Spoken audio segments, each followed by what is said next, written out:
The invitation sat on my desk like something misplaced from another reality, a delicate cream card embossed with my name in elegant silver script, far too intimate and refined to have come from the office world of glass walls, controlled smiles, and impeccably tailored power. Yet there it was, handwritten in a style I instantly recognized because I had seen it only once before, years ago, on the corner of a whiteboard in a conference room when Evelyn Montgomery herself had scribbled a note beside a diagram, and now here I was, standing in the grand foyer of her Connecticut mansion, realizing this was not a dream or a mistake, but real, undeniably real, and every cell in my body felt it, the cool polished marble beneath my heels, the faint scent of cedar and apple spice drifting from somewhere deeper in the house, and the silence, not the sterile, heavy silence of corporate tension, but the soft kind of quiet that feels lived in, like music had just been playing or laughter had just faded or someone had just taken a long, deep breath and finally felt at home. The door had been opened by Evelyn herself, no assistant, no butler, no staff performing the usual pageantry that surrounded her in Manhattan, and for a second, I genuinely didn't recognize her, because the Evelyn Montgomery I had known for 3 years did not wear jeans, did not walk barefoot, did not have waves of chestnut hair falling freely across her shoulders, did not smile like the world wasn't watching. Yet this woman had bare feet against the warm wooden floor, a soft gray oversized sweater that draped around her like a blanket, and eyes not guarded or calculating, but warm, almost cautious, almost hopeful, like she was waiting for me to decide if I truly saw her or if I was still looking at the version she had built and sold and worn for years. "Jordan," she said, my name soft, almost unfamiliar in her voice because I was used to hearing it in boardrooms and hallways, clipped and professional, but now it sounded like something new, shaped by something tender, and for the first time I could not look at her without feeling something strange, something that hummed under my skin, like my body understood something before my mind did. There were no other cars in the driveway, no voices deeper in the house, no polished event lighting. Just 2 wine glasses on a dark wooden table, a half-prepared meal visible through an open doorway, and something in the air I could not name, something fragile, like if I spoke too loudly, it would break. She stepped back to let me in, and I felt the warmth of the house like a blanket wrapping around me, not the warmth of luxury heating, but the warmth of somewhere someone lived, really lived, not just existed. For 3 years, I had watched her exist. In boardrooms, she had been a monument, immovable, admirable, terrifying. In elevators, she had been silent ice. In company Christmas parties, she had been the kind of elegant no one approached, admired only from afar, like art behind glass. But here she was, sleeves pushed to her elbows, face free of makeup, hair slightly messy, and eyes that looked at me not like a boss, not like a CEO, but like a woman. "I hope you like Pinot Noir," she said, awkwardly, like someone who hadn't spoken casually in a while, and I laughed, not because it was funny, but because the absurdity of this moment felt too big to hold without letting something escape. She blinked, then smiled, and I swear it felt like I had witnessed something no one else had seen. For a moment we just stood there, in her entryway, silent, and it didn't feel tense or uncomfortable, but suspended, like the world had paused to see what would happen next. My coat suddenly felt heavy, like I wasn't just taking it off my shoulders, but shedding something invisible too, and when she reached for it, her fingers brushed mine, quick, accidental, but enough to make my skin remember it later, quietly, even when my mind tried not to. She hung it in a closet, then hesitated at the door, as if debating whether to ask me something or say something, and finally, she didn't. She just smiled, small, unsure, and said, "Come on, the kitchen's this way," like we'd done this 1,000 times before, though we both knew we never had. The kitchen was nothing like I expected. It wasn't cold or metallic or overly modern like I'd imagined, knowing her taste from her Manhattan office, but warm, with wooden beams, copper pans, windows that overlooked trees covered in fading November leaves, and spices scattered across the counter, like she'd actually been cooking herself, a concept so absurd I almost questioned reality. She poured the wine, her hands slightly shaking, and I could tell not from nerves like mine, but from something else, something deeper, something like exposure. She wasn't hiding. Not tonight. Not with me. I don't usually do this, she said, eyes lowered, fingers tracing circles around her wine glass, and I understood immediately she wasn't talking about cooking or inviting employees to her home. She meant this, being seen. And I didn't know why she had chosen me. Of all people, me. But something in me softened in response. I don't usually do this either, I said, and she looked at me then, really looked, like she heard something in my voice she wasn't expecting.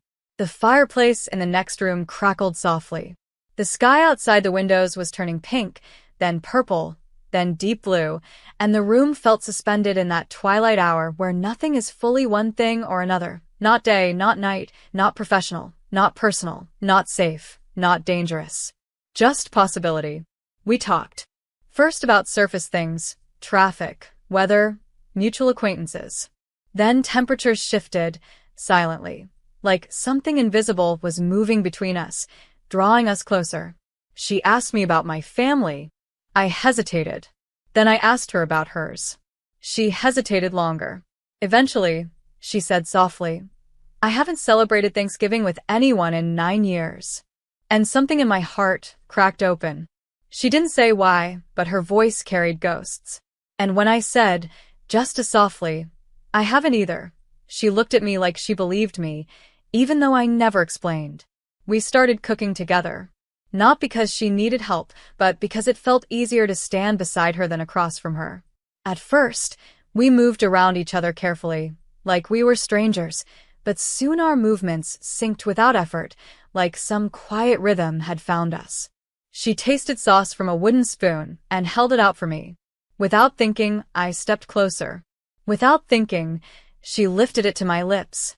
Without thinking, I let the taste linger longer than necessary. It didn't matter what the sauce tasted like. All I could taste was her. Conversation shifted too, from curated to real, from calculated to honest. I said things I didn't normally say in front of people like her, things about feeling small, overlooked, invisible.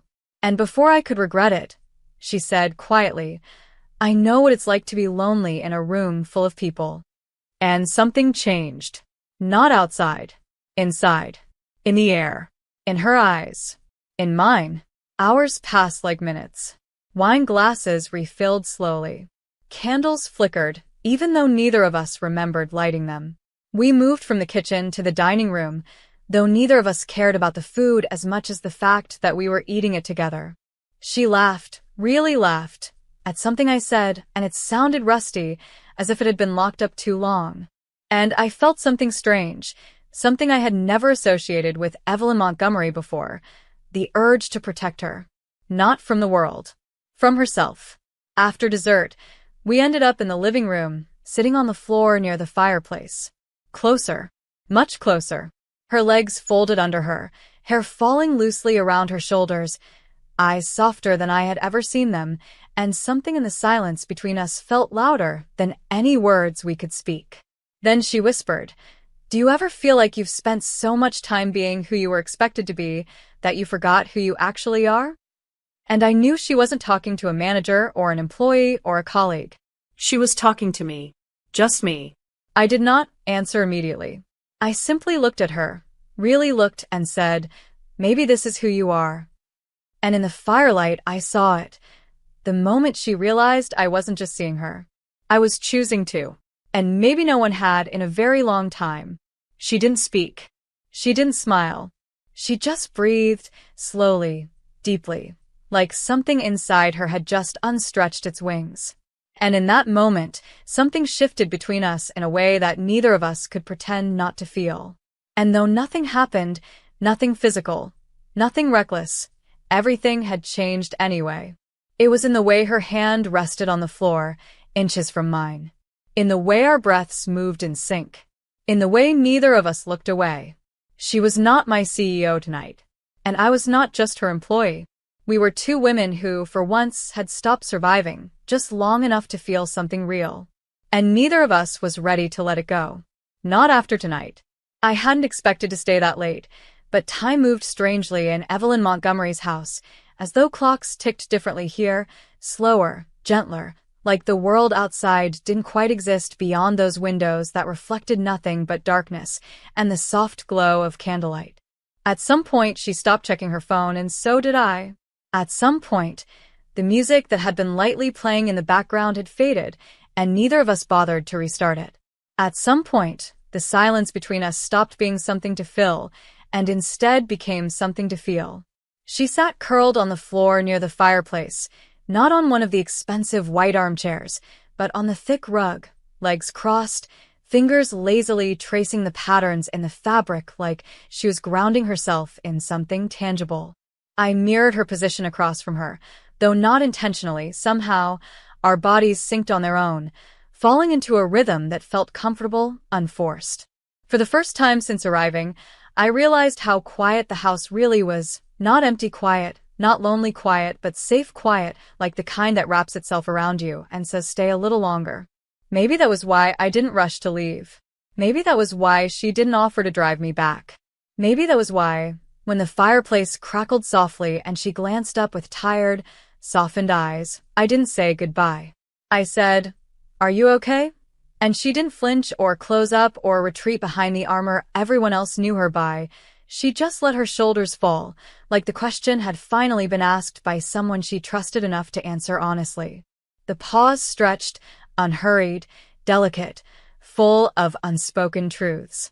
Then she whispered, "I don't really know who I am when I'm not being her," and it was the first time I heard her refer to the version of herself that ruled boardrooms, controlled investors, commanded attention, not as herself, but as someone separate, someone she wore like a uniform. My chest tightened because I understood more than I expected to. "Who do you want to be?" I asked softly. She looked at me, and there was something in her expression, a flicker of relief, maybe, or hope, or fear, that made my breath catch. "Someone real," she said. Not confident, not rehearsed, not composed, just honest, vulnerably, achingly honest. It felt like a confession. She stood slowly, like movement took effort, and walked to the window. Outside, the night was almost completely black, the outline of trees swaying in the wind, branches tapping lightly against the glass like whispers. In the faint reflection, I could see her watching herself, not the composed woman who led Fortune 500 companies, but this woman, barefoot and tired, and so visibly human. "People admire me," she said, still staring at her reflection. "They respect me. Some even fear me. But no one really sees me." I stood too, my feet sinking into the rug, and crossed the small distance between us. Not enough to touch, but enough to feel that strange electricity that had been quietly building all evening. "I see you," I said. And maybe it was reckless, or maybe it was exactly what needed to be said, because she turned not quickly, not dramatically, but slowly, like she was letting the words settle inside her before she faced the person who spoke them. Her eyes didn't look seal-like. They didn't look controlled. They looked raw, real, almost shaken. "I know," she whispered. And for a moment, just a moment, we stood there in the kind of silence that makes your lungs feel too small for your breath. Neither of us moved, but everything between us did. That invisible line, the one that had faintly divided professionalism from something infinitely more dangerous and delicate, began to blur. She sat back down near the fireplace, and this time, I sat closer. Not accidentally. Not too close. But close enough for warmth to pass between us in quiet, careful waves. She didn't pull away. She didn't retreat. Instead, she reached for something on the coffee table, a small box, wooden, intricately carved, and held it with both hands like it was something sacred. "My sister gave me this," she said, her voice softer than the fire. "Before she left. Love what you've seen so far, and want to help me keep creating these awesome stories on this channel? Then subscribe and hit the bell. Your subscription supports the channel and makes sure you get more exciting stories." Before we stopped speaking, there were only a few pictures inside. Not glossy, professional photos, just simple, faded ones. 2 young girls in the snow, baking cookies in a messy kitchen, standing beside an old piano, smiling, real smiles, joyful, whole, family. Evelyn handed me one without explaining it. I studied it, noticing how young she looked. Barefoot in summer grass, hair loose and light, brightness in her eyes that I had never seen in the office. Untouched by expectation, unburdened by the weight she now carried every day. She walked away from this life, she said, barely loud enough for me to hear. Said she couldn't watch me become someone who never laughed anymore. I lifted my gaze from the picture to her. She was staring into the flames. I didn't ask why they stopped speaking. I didn't ask what happened next. Instead, I stayed quiet, because silence, I realized, was sometimes the only language gentle enough for certain truths. After a moment, she spoke again. I used to think loneliness was the price of success. She turned to look directly at me. And then, tonight, you walked in. The room went still. My heart did something strange, almost painful, because vulnerability doesn't just expose the one speaking, it changes the one listening too. I put the picture down gently, and before I could think, my hand reached out and rested lightly beside hers on the rug. Not touching, but close. The faintest distance. An invitation. A question. Not pressure. Not expectation. Just presence. Her pinky moved. Slowly. Slightly. Not enough to be intentional, but enough to feel like an answer. Neither of us looked away. Not for a second. The moment was fragile. Not romantic. Not yet. Just profoundly human. Deeper than anything either of us had expected to find tonight. Jordan, she whispered, not as a boss. Not as a woman in control. But as a woman simply saying my name, as if she liked the way it felt on her tongue. As if she didn't want to stop saying it. I didn't say anything back. I didn't need to. Because she understood. Somehow, without words, she understood that this, whatever this was, had just shifted into something neither of us could pretend was ordinary anymore. And when the firelight flickered across her face, casting warmth across her skin, I realized I had never seen her look more beautiful. Not at galas. Not at meetings. Not in her power suits. But here. Barefoot. Bare-souled. Entirely human. And for the first time all evening, I felt something unmistakable. Not just connection. Not just empathy. But desire. Quiet, careful, deeply rooted desire. The kind that didn't demand. Didn't rush. Didn't burn too quickly. The kind that knew how to wait. And would. Because something real had begun. And real things are worth waiting for. She lowered her hand, just slightly, until her fingers barely brushed mine. The gentlest contact. Brief, fleeting, yet earth-shattering in its softness. We both inhaled sharply. Then slowly, without breaking eye contact, she pulled away, only to say, barely audible, stay. I didn't answer with words. I just moved a little closer. And that was enough. The house felt different now. Not as a mansion or some architectural masterpiece worthy of magazine covers, not as the fortress of a woman admired, feared, and speculated about in corporate circles, but more like a diary made of walls and wood and light, one that had been closed for a very long time until tonight, when she chose, deliberately, to open its pages for me to read. I hadn't expected to explore beyond the kitchen, dining room, and living space, but Evelyn stood up softly, brushed her fingertips across the woven rug as though imprinting something there, and looked at me with that unreadable tenderness, the kind that didn't force or demand, but invited.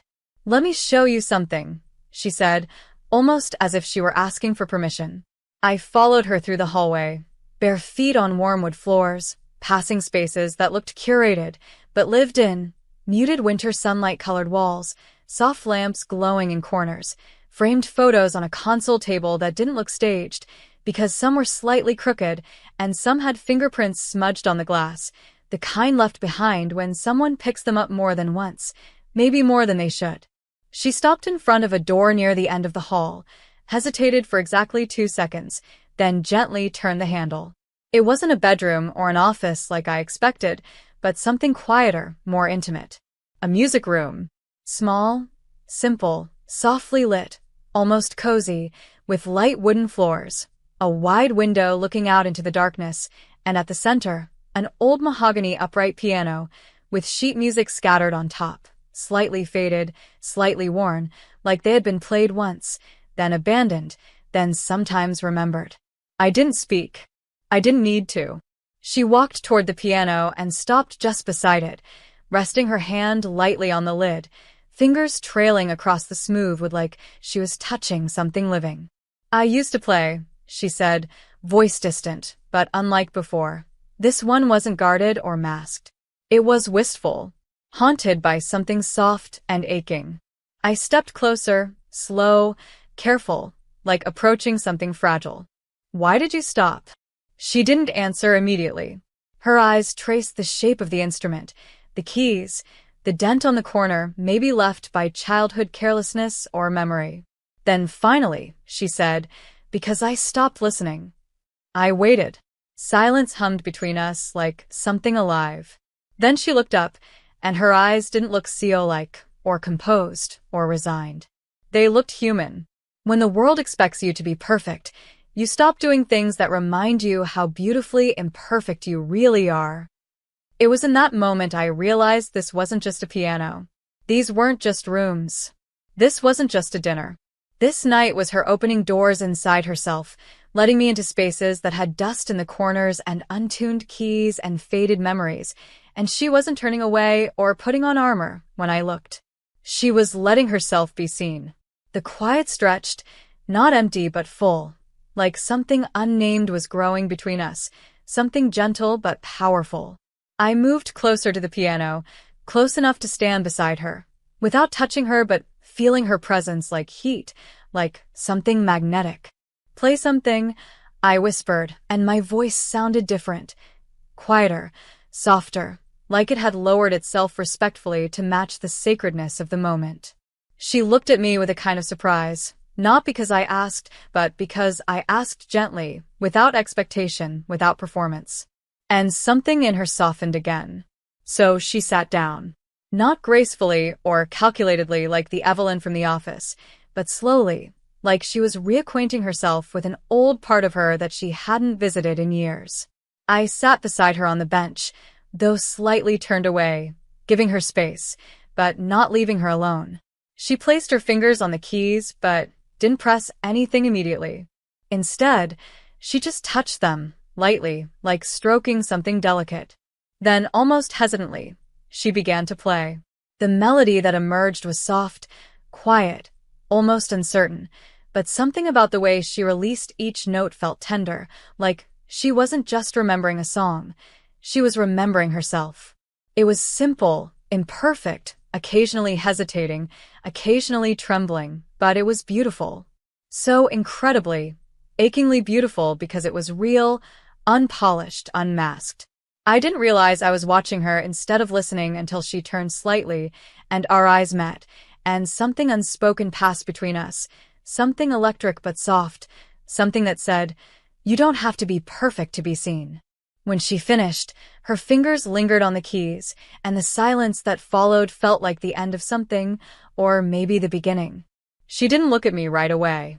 Instead, she traced her fingertip along one of the chipped keys and whispered, "I don't let anyone see this room." My breath caught, not because of what she said, but because of what it meant. She didn't just show me a room. She showed me a part of herself.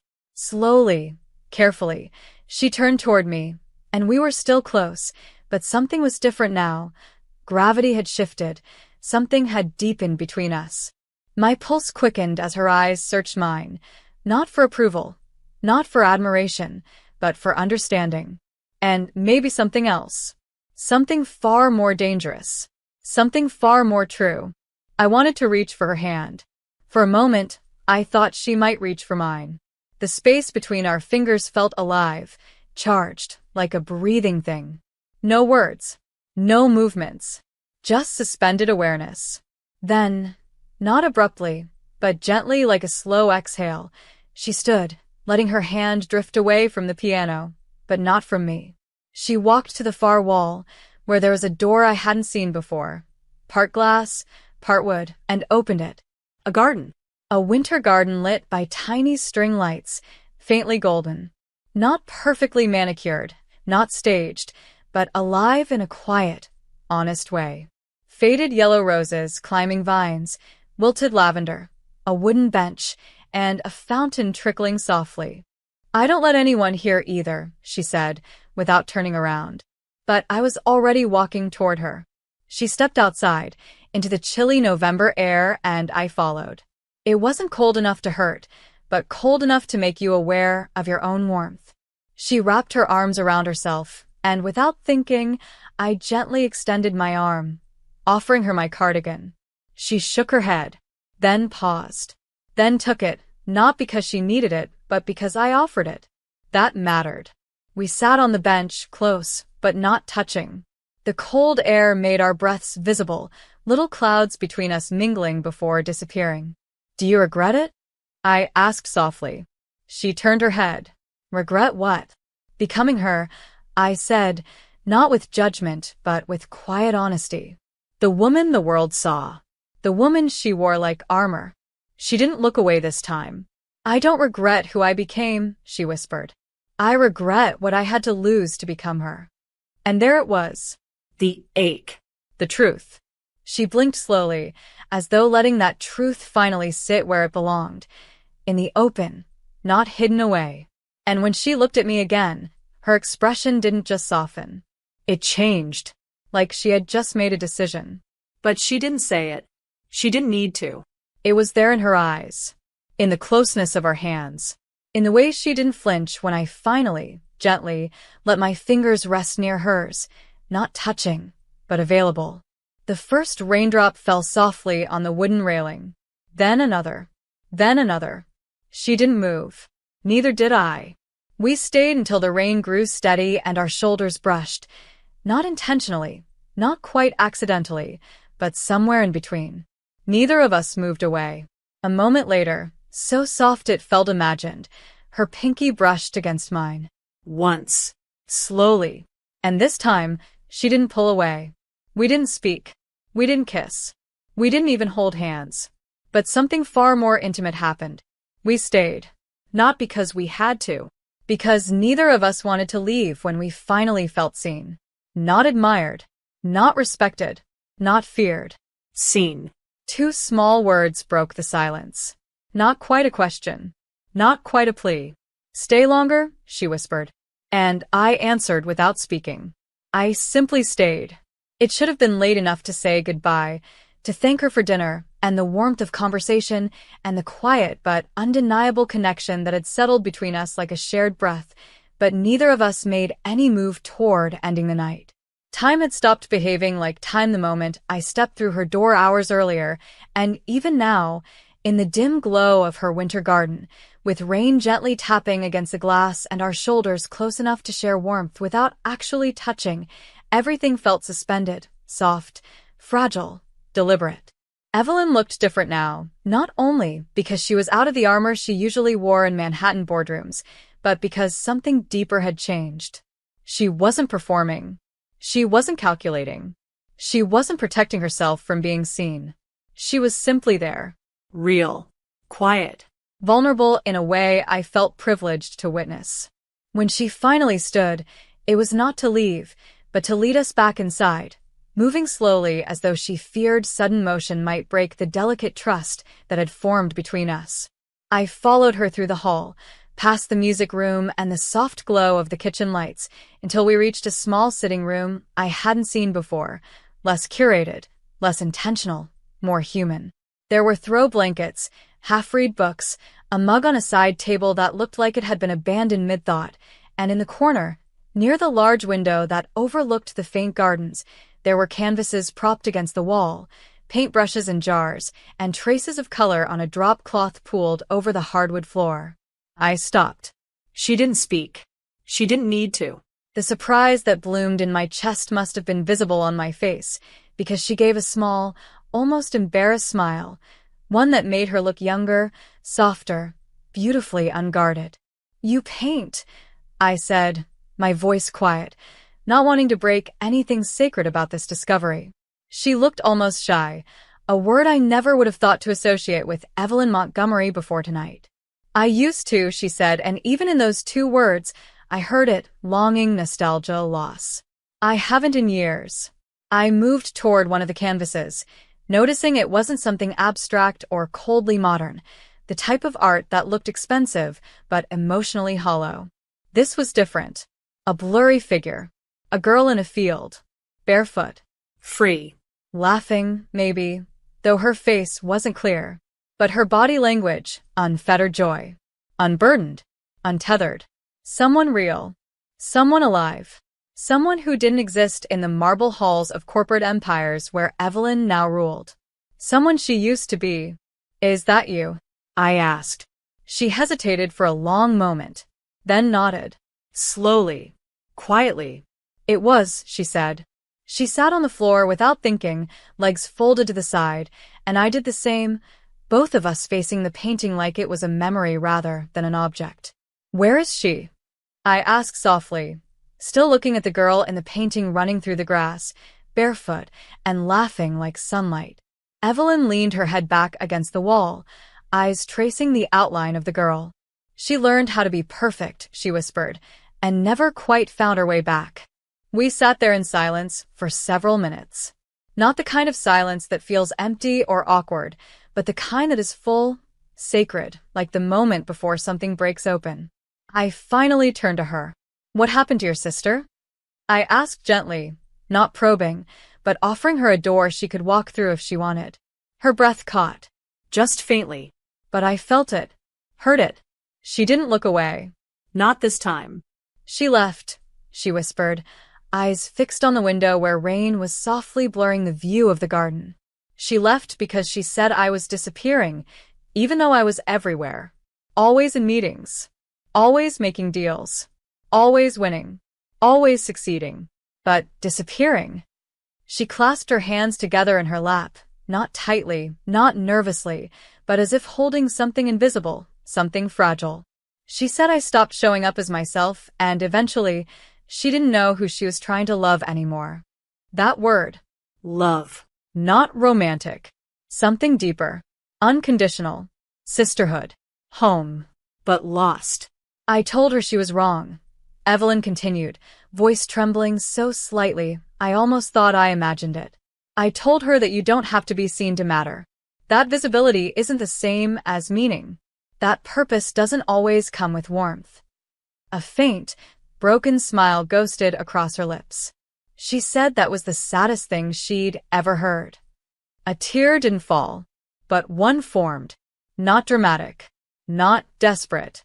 Just a tear that existed because something ached too deeply to remain dry.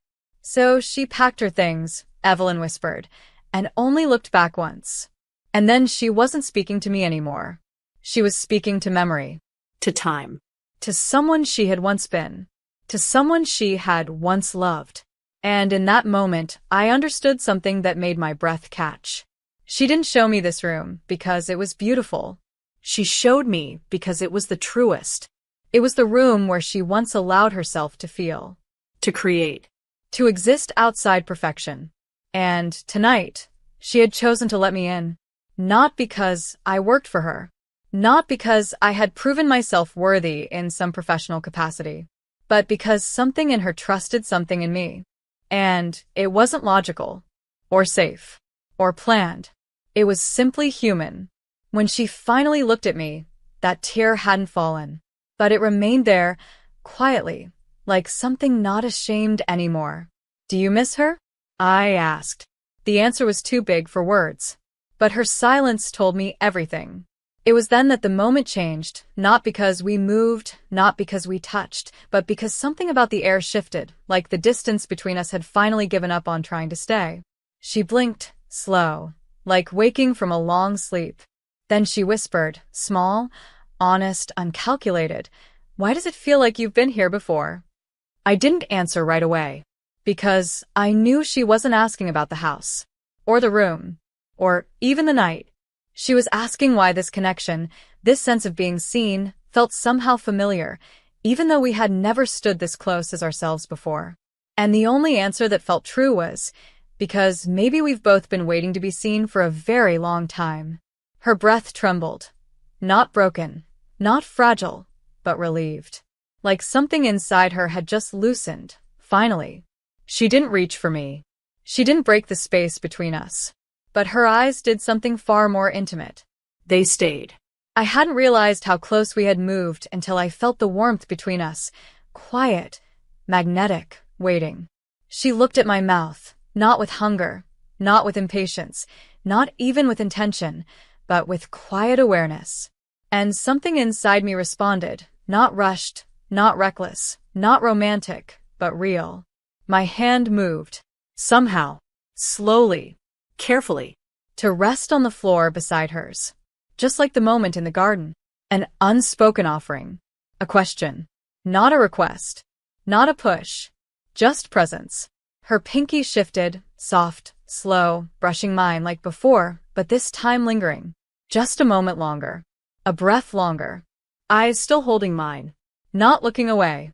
And I knew, in that moment, that we were both standing at the edge of something inevitable. Not dramatic. Not explosive. But deeply true. She exhaled, slow, like letting go of something she didn't need anymore. And her voice, barely above a whisper, asked, "Jordan, do you ever wonder what would happen if, for once, we stopped protecting ourselves?" My heart didn't race. It didn't panic. It simply settled, like it had found something it recognized. I leaned in, not enough to close the distance, but enough to acknowledge it. Enough to say without words, yes. Yes, I wonder. And I'm willing to find out. She closed her eyes, not to escape, but to feel. And I knew in that moment that tonight was not about falling in love. Tonight was about learning how to feel without fear. And that, sometimes, is even more intimate than a kiss. So, we did not kiss. We did not touch. We stayed, eyes open, walls down. And everything had changed. Again. The moments that followed did not rush forward like scenes in a movie, loud or dramatic or punctuated with sudden declarations, but instead unfolded with a kind of stillness, a slow-motion awareness of air and warmth and breath and presence, as though both of us were learning how to exist differently now, no longer behind carefully guarded facades, but inside something tender, fragile, quietly unfolding, and somehow safe. Evelyn didn't speak for a long while after the almost confession, not verbally at least, but in the language of glances, pauses, and deliberate stillness. She said 100 things, maybe more, things that didn't need syllables, because they lived too deep for that. She stayed where she was, sitting quietly on the floor of the art room, her fingers loosely interlaced, not quite touching mine but close enough that I felt her presence, like an open door. I understood something then. She was not afraid of feeling. She was afraid of letting someone else see her feel. Tonight was the first time she had allowed it. And somehow, impossibly, she had chosen me to see it. Eventually, she stood, not abruptly, not nervously, but slowly, like someone returning to their body after being lost deep in their thoughts. And I stood too, neither of us speaking, but both moving with an unspoken understanding that the night was not over. We left the art room together, footsteps quiet against the wooden floor, and walked deeper into the house, through a hallway that grew dimmer and quieter, until we reached a space I hadn't seen before, a room made almost entirely of glass. Not a greenhouse, not exactly a conservatory, but something in between, a glass-walled room that extended out into the garden, framed by tall windows and faint silver light, the moon reflecting softly on surfaces, the faint glimmer of rainwater still lingering on the panes from earlier. It felt like a space meant not for entertaining, not for impressing, not for working, but for breathing, for existing, for feeling. She didn't turn on the lights. The room didn't need them. The pale moonlight was enough. Quiet, silver, honest. She stepped inside, barefoot on the cool stone tiles, and exhaled so softly that I might have missed it had I not been watching her so closely. "This," she whispered, gaze drifting to the faint outline of the garden fading into darkness, "is where I come when I forget how to breathe." I didn't move closer. Not yet. Something about the moment felt holy. Not sacred in a religious sense, but in the sense of quiet reverence, the kind that makes you slow your movements, lower your voice, soften your presence, because something important is happening and you don't want to disturb it. She walked to the far side of the glass room, where a single wooden chair sat facing the garden, worn, simple, a glass unpretentious, utterly unlike everything else in her curated, immaculate world. She touched the back of the chair with her fingertips, almost absently, then turned to me. "People think loneliness is being alone," she said, voice soft, eyes reflecting moonlight. "It isn't. Loneliness is being unseen." My breath caught, not because the words were profound, but because they were true. So deeply true. And she hadn't ever said them to anyone. I knew that. I felt it. She turned away again, but this time, not as retreat, but as invitation, giving me space to step forward if I wanted to. And I did. Slowly, carefully, deliberately. Until I stood beside her, not touching, but only a breath apart, both of us looking at the quiet garden beyond the glass, both of us seeing more than just trees or moonlight or the faint shimmer of rain on the window. She was close now. I could feel the heat radiating from her skin, feel the subtle shift in her breathing as she became aware of our nearness, that we were standing in the closest proximity we ever had before, and that something had changed, not suddenly, but irreversibly. Her arms weren't folded like before. Her shoulders weren't stiff. She stood softer now, more open, more real. The moonlight touched her hair, casting faint silver threads through the chestnut strands, making her look both ethereal and deeply human all at once. She wasn't Evelyn Montgomery, CEO. Not here. Not right now. She was just Evelyn, a woman haunted by her own perfection, meeting herself again through the eyes of someone who wasn't trying to fix her or worship her or protect her, but simply stay. She turned slowly, her eyes finding mine. There was no performance in them, no guarding, just truth. And something that felt like relief. "Why aren't you afraid of me?" she asked, not harshly, not egoistically, but vulnerably, like she genuinely didn't understand. My throat tightened. I didn't rush to speak. Instead, I let the silence hold the moment. And then, "Because you don't scare me," I whispered. "You move me." Her breathing changed. Not sharply, but deeply, slowly. Her eyes glistened, not with tears exactly, but with something softer, something warm, something that felt like recognition. And this time, finally, intentionally, meaningfully, she didn't just stand close. She stepped closer. So close I could feel her breath warm against my skin, could see every flicker of emotion moving behind her eyes, could sense the hesitation. Not because she didn't want to be close, but because she wanted it too much to rush it. My heartbeat pulsed softly between us. The world felt small and vast all at once. I felt the gravity shift again, and this time, neither of us resisted. She reached out, not to grab, not to claim, not to rush, but to offer. Her fingers trembled, barely brushing my wrist, so lightly I might have imagined it, except I didn't, because I felt my body respond in a way words couldn't describe, not loudly, not dramatically, but deeply. She paused, giving me time, space, to step back if I wanted to pull away, to protect us both from something that might be too real. I didn't step back. Instead, I moved a fraction, just a fraction closer. Enough to answer. Enough to say without words, "I'm not going anywhere." And that was all she needed. Slowly, gently, she let her hand slide down my wrist until her fingers found mine. Not interlaced, not yet, but resting together, palm to palm, nothing rushed, nothing forced, but deliberate, tender, and so achingly human it felt more intimate than any kiss could have been. Her fingers curled, not possessively, but like a confession. And I felt it, not in my skin but somewhere deeper, somewhere truer. She breathed out, shaky. I breathed in, steady. And something between us aligned, not physically, but emotionally, spiritually, quietly. She didn't cry. I didn't cry. But something inside both of us recognized something we had been missing for a very long time. A moment passed, or a lifetime did. I couldn't tell. And then, slowly, without thinking, without planning, without anything but truth guiding us, she stepped into me. Not fully. Not to fuse. Just enough for her forehead to gently rest against my shoulder. It was not an embrace yet. It was trust embodied. It was permission. It was somehow everything. My arms didn't move at first. I was afraid to break the sacred stillness of the moment. But then I let one arm rise, slowly, gently, to rest across her back, lightly, open-handed, supportive, not possessive. She didn't pull away. She exhaled. Fully. And for the first time all night, I felt her weight, not physically, but emotionally, like she had finally stopped holding herself up alone.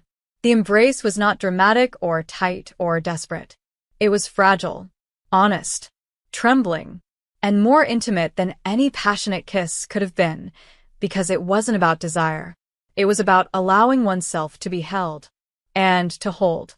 Her voice, faint against my shoulder. I don't even know the last time I did this. You don't have to remember, I whispered. You're doing it now. She didn't answer, but I felt her nod. Very faintly, slowly, she lifted her head, not leaving the embrace, but just enough to look at me. And suddenly, the closeness felt electric. Her breath was warm. Her hair brushed my cheek. Her eyes, soft, open, deeply human, held mine. I could feel it now, the possibility of a kiss, not rushed, not forced, but inevitable. Close. So close. Not a question of if, only when. But she didn't lean in. And neither did I. Because something else was happening here, something more important than a kiss. We were learning how to be real. And when she whispered, "Stay, please," I didn't answer with words. I simply stayed. And that, somehow, was the most intimate thing of all.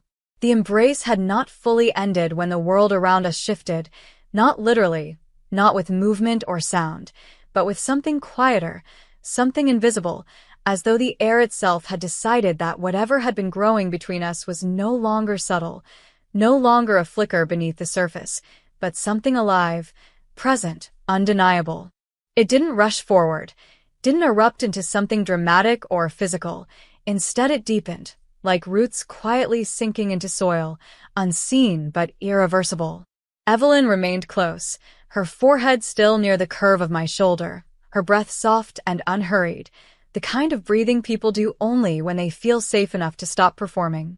When she finally pulled back, it was not to create distance, but to look at me, really look, with eyes no longer only soft but searching, as though she were memorizing something she hadn't realized could matter, something that had nothing to do with roles or titles or expectations. Something human. "I don't know why it feels like I've known you longer than I have," she whispered, voice quiet, almost wondering, like she was afraid to examine the feeling too closely in case it dissolved in her hands. I didn't answer right away, not because I didn't know what to say, but because I knew that rushing to fill silence would take away from the power of it. So I stayed quiet, present, and she seemed to understand that silence, when safe, could be a kind of conversation too. Her fingers brushed mine again, slow, deliberate, never fully holding, always lingering just long enough to feel like possibility rather than certainty. There was something intensely intimate about the restraint, the carefulness, the way she let things breathe. She didn't move away, but she did shift, gently lowering herself onto the small couch in the glass room, the moonlight spilling across her face like silvery water, and after a pause that wasn't hesitation but invitation, I sat beside her. Close. But not touching. The kind of closeness that felt louder than an embrace. She didn't speak for a long time, and I didn't push her to. Instead, I waited, watching the way her gaze drifted past the glass walls to the garden, where rain still shimmered on leaves and stone paths, as though the world outside was listening too. Finally, she spoke. Not about business, not about surface things, but in that voice from earlier, the one that carried memory and ache. "I didn't always live alone," she said, and though it was a simple sentence, something about it felt like a door opening. "There was a time I thought I would share my life with someone. Not because it was expected, not because it looked good, but because it felt right." She didn't look at me, but I sensed her watching in small ways, the tilt of her head, the softness of her shoulder, the shift of her breath. "I loved someone," she whispered, and my heart didn't drop in jealousy. That wasn't what it felt like. Instead, it softened, because of the way she said it, like she wasn't recalling romance, but loss. She was the only person who ever looked at me and didn't see potential, or ambition, or image, or promise. She just saw me. The way she looked at me at that moment said more than her words did. I didn't speak. I listened. We were young, she continued. Too young to understand what sacrifice meant. Too young to know that success could be a cage, even if you're the one building it. She swallowed, but not like she was fighting tears, more like she was swallowing something old, something she had never quite named. We had everything ahead of us. Until I started believing that ahead mattered more than now. The silence after that wasn't heavy. It was heartbreaking in its stillness. She folded her hands loosely in her lap, and when she continued, it was softer. She asked me, once, if I believed I could be loved and powerful at the same time. A faint, humorless laugh. I told her it was naive to think so. My chest tightened. For her, for the younger version of her, for the woman sitting beside me now who looked like she had spent years trying to reconcile what she once rejected. So, she said she hoped one day I would be brave enough to find out. And did you? I asked, so quietly that my voice barely felt like my own. She didn't answer immediately. But then, slowly, she turned to me. And this time, when she looked, the CEO was gone entirely. I think, she whispered, that I stopped being brave the moment I became perfect. I didn't mean to move closer, it just happened. Not dramatically. Not boldly. Just naturally, like breath aligning. Evelyn, I said, not to correct, not to comfort, but simply to acknowledge her. Not the version she showed the world. Her. And it was her name that did it, not the touch, not the proximity, not the quiet. Her name, said by someone who saw her without asking her to perform. That was the invitation. That was permission. She didn't cry. But something in her did loosen. Finally, gently, like she had been holding her breath for a decade and only just remembered how to exhale. When she finally reached for me, it wasn't careful or cautious like the earlier touches. It was slow, yes, but certain this time, deliberate as her hand found mine, not brushing, not hovering, holding. Not tightly, not possessively, but fully, present. And she didn't let go. I didn't let go either. The silence swelled. Not between us, but around us, like the air itself was making room for whatever was happening. She turned slightly toward me, and I toward her, and for a long moment, we simply breathed the same quiet air, holding hands in a way that felt more intimate than any embrace ever could. And then, because we were there, because it was time, because neither of us pulled away, her free hand rose, slowly, trembling just enough to tell the truth that her face would not. She reached for my cheek, not touching, hovering, but the intention was unmistakable. A question, but not a request. An invitation, but not a demand. And everything in me rose to meet it. My breath caught, not in panic, but in recognition, because suddenly, the nearness of her felt different than before. Not speculative, not suggested, not possible, inevitable. I didn't close the distance. I didn't attempt to kiss her, but I didn't move away either. And that somehow was enough. She didn't drop her hand, but she didn't move closer either. We were frozen in that exquisite space between intention and action, between possibility and consequence. Her eyes found mine, soft, searching, afraid, hopeful. And something in them, something wordless, whispered, if we cross this line, it will change everything. And something in mine whispered back, let it. But before anything more could happen, before touch could become meaning, before possibility could become truth, she pulled away. Not abruptly, not in fear, not in regret, but with reverence. She didn't break the connection. She protected it. She lowered her hand slowly, eyes still on mine, voice barely audible. Not yet, she whispered. And I understood. We were close, but we weren't ready to rush. What was happening wasn't fleeting. It wasn't fragile. It was becoming. And sometimes becoming takes time. She leaned back, not away, just enough to breathe. And when I looked at her, really looked, I didn't see hesitation or doubt or retreat. I saw something infinitely more meaningful. I saw choice. And not just hers. Ours. We stayed like that for a long time. No words needed. Fingers still intertwined. Breaths still somewhat shared. Something quietly unfolding between us, deeper than closeness, deeper than desire. Not love. Not yet. But something that would become love if allowed. And for the first time all night, I knew this story was not going to be about falling fast. It was going to be about falling true. The night was no longer night. Not in the usual sense. Not bound to hours or clocks or minutes or anything measurable, but transformed, stretched into something timeless, something that didn't move forward or backward, something that simply existed, suspended around us like a breath we didn't need to end.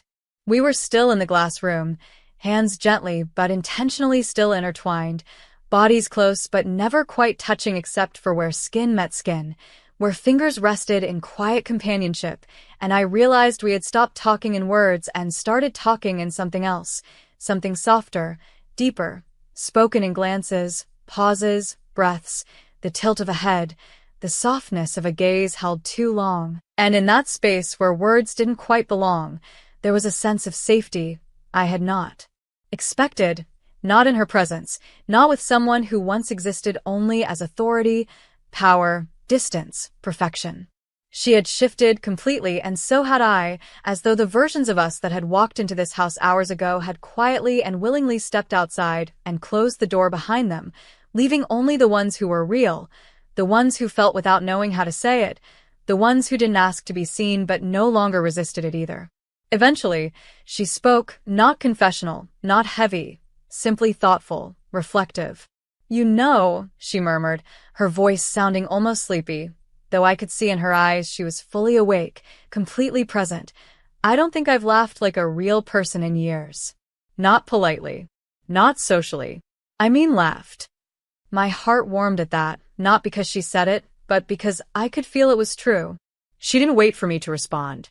Instead, she allowed a soft, small smile to appear on her lips, and something inside me responded, smiling with her. Then, without thinking, she said, "Will you help me remember how?" And that moment, God, that moment felt like something impossible. Not dramatic, not romantic, not even grand, but devastatingly intimate, because she wasn't asking for entertainment, or distraction, or reassurance. She was asking me to help her feel alive again. I didn't say yes. I just let my thumb gently move across the back of her hand, the smallest, most tender motion, permission, agreement, presence. Something flickered in her expression. Gratitude, maybe, relief. She didn't let go. That mattered. Then, almost unexpectedly, she stood, but she didn't pull away from me. In fact, she held my hand intentionally this time, leading me through the hallway, past the sitting room, past the abandoned wine glasses now almost empty, like remnants of a world we'd already left behind, and I followed because that was what tonight had become. Not a question of where we were going, but a question of how it would feel when we arrived. We ended up in the kitchen again, but it felt different from earlier. Before, it had felt like the staging ground, the unexpected beginning. Now it felt like something else entirely, warmer, softer, like it had taken a deep breath after hours of holding its breath, like it knew something had shifted, settled. The room had changed, or maybe we had. Only one small lamp glowed now, throwing amber warmth across the counter where spices, flour, and abandoned utensils still lay from their earlier use. Evelyn let go of my hand not to retreat, but to move toward the counter, where she absently touched a wooden spoon, a mixing bowl, a dish towel, objects so ordinary, so strikingly human. She laughed softly, gently, and perfectly beautifully. And it wasn't the carefully measured, socially acceptable kind of laugh I had heard her use at galas or charity dinners. It was light, unscripted, almost shy. "We made a mess," she said. And I don't know why, but it felt like the most beautiful sentence I'd ever heard. "We did," I replied, smiling. She turned, leaning casually against the counter in a way I had never seen her standing before, relaxed, barefoot, sweater sleeves slightly pushed up, hair loose against her collarbone. Her posture no longer guarded or perfectly composed, but natural, soft, quietly alive. She looked younger, not in the sense of years, but in the sense of spirit. And for a moment, it became so obvious to me that I wondered how I hadn't seen it sooner. This wasn't a woman who needed perfection. This was a woman who needed real, needed warm, needed safe. Her eyes softened. "I'm hungry," she said suddenly. But the way she said it didn't refer to food. We both felt it. We both knew. Still, I glanced toward the kitchen island, where a bowl of fruit sat untouched, and raised an eyebrow. "You want to eat at?" I checked the clock. 2:47 a.m.? She smiled again, a little wider, a little freer. "I want pancakes." I blinked, and then, without meaning to, I laughed. A real laugh. One I hadn't planned or measured. She looked startled at first, then delighted. Completely delighted. I nodded, stepping closer. "Do you even know how to make pancakes?" She tilted her head, smiled. "I know how to order them." I laughed again, and she looked almost mesmerized, like she was trying to memorize the sound. I moved to the pantry. She followed. And for the next few minutes, we mixed flour and eggs and milk. Well, mostly I mixed, while she pretended to help but mostly just watched, smiling in that soft, private kind of way that had belonged only to this night. At one point, I got flour on my wrist. At one point after that, she reached out very slowly and brushed it away. Gently. Intentionally. Not because it needed to be cleaned, But because she wanted to. and that felt infinitely more intimate than I could have prepared for. We didn't speak much after that. Didn't need to. Everything was said through proximity. Through her fingers brushing mine when I handed her the spoon. Through the way I moved just a little too close when leaning past her for sugar. Through the way her breathing shifted every time our shoulders came close to touching. There was ease now. Familiarity. Yet also awareness. We were standing close. Too close. Not accidentally. Not innocently. Not unknowingly. At one point, she was standing behind me, watching the pan, and her hand, very lightly, rested on the counter beside mine. Not touching. Not quite. But close enough that I could feel every millimeter of the space between us. My breath wavered. Subtly. But she noticed. Of course she noticed. She stepped closer. Not entirely, but enough that I felt her warmth behind me, steady, soft, unhurried. She didn't rush. She didn't press. She didn't whisper anything romantic or poetic. She simply said, very quietly, "You feel calm to me." And I didn't know what to say, because that was one of the most intimate things anyone had ever said to me. So I didn't speak. I turned around instead, very, very slowly, until I was facing her. And there it was, the moment. Not the kiss. Not yet. But the moment before it.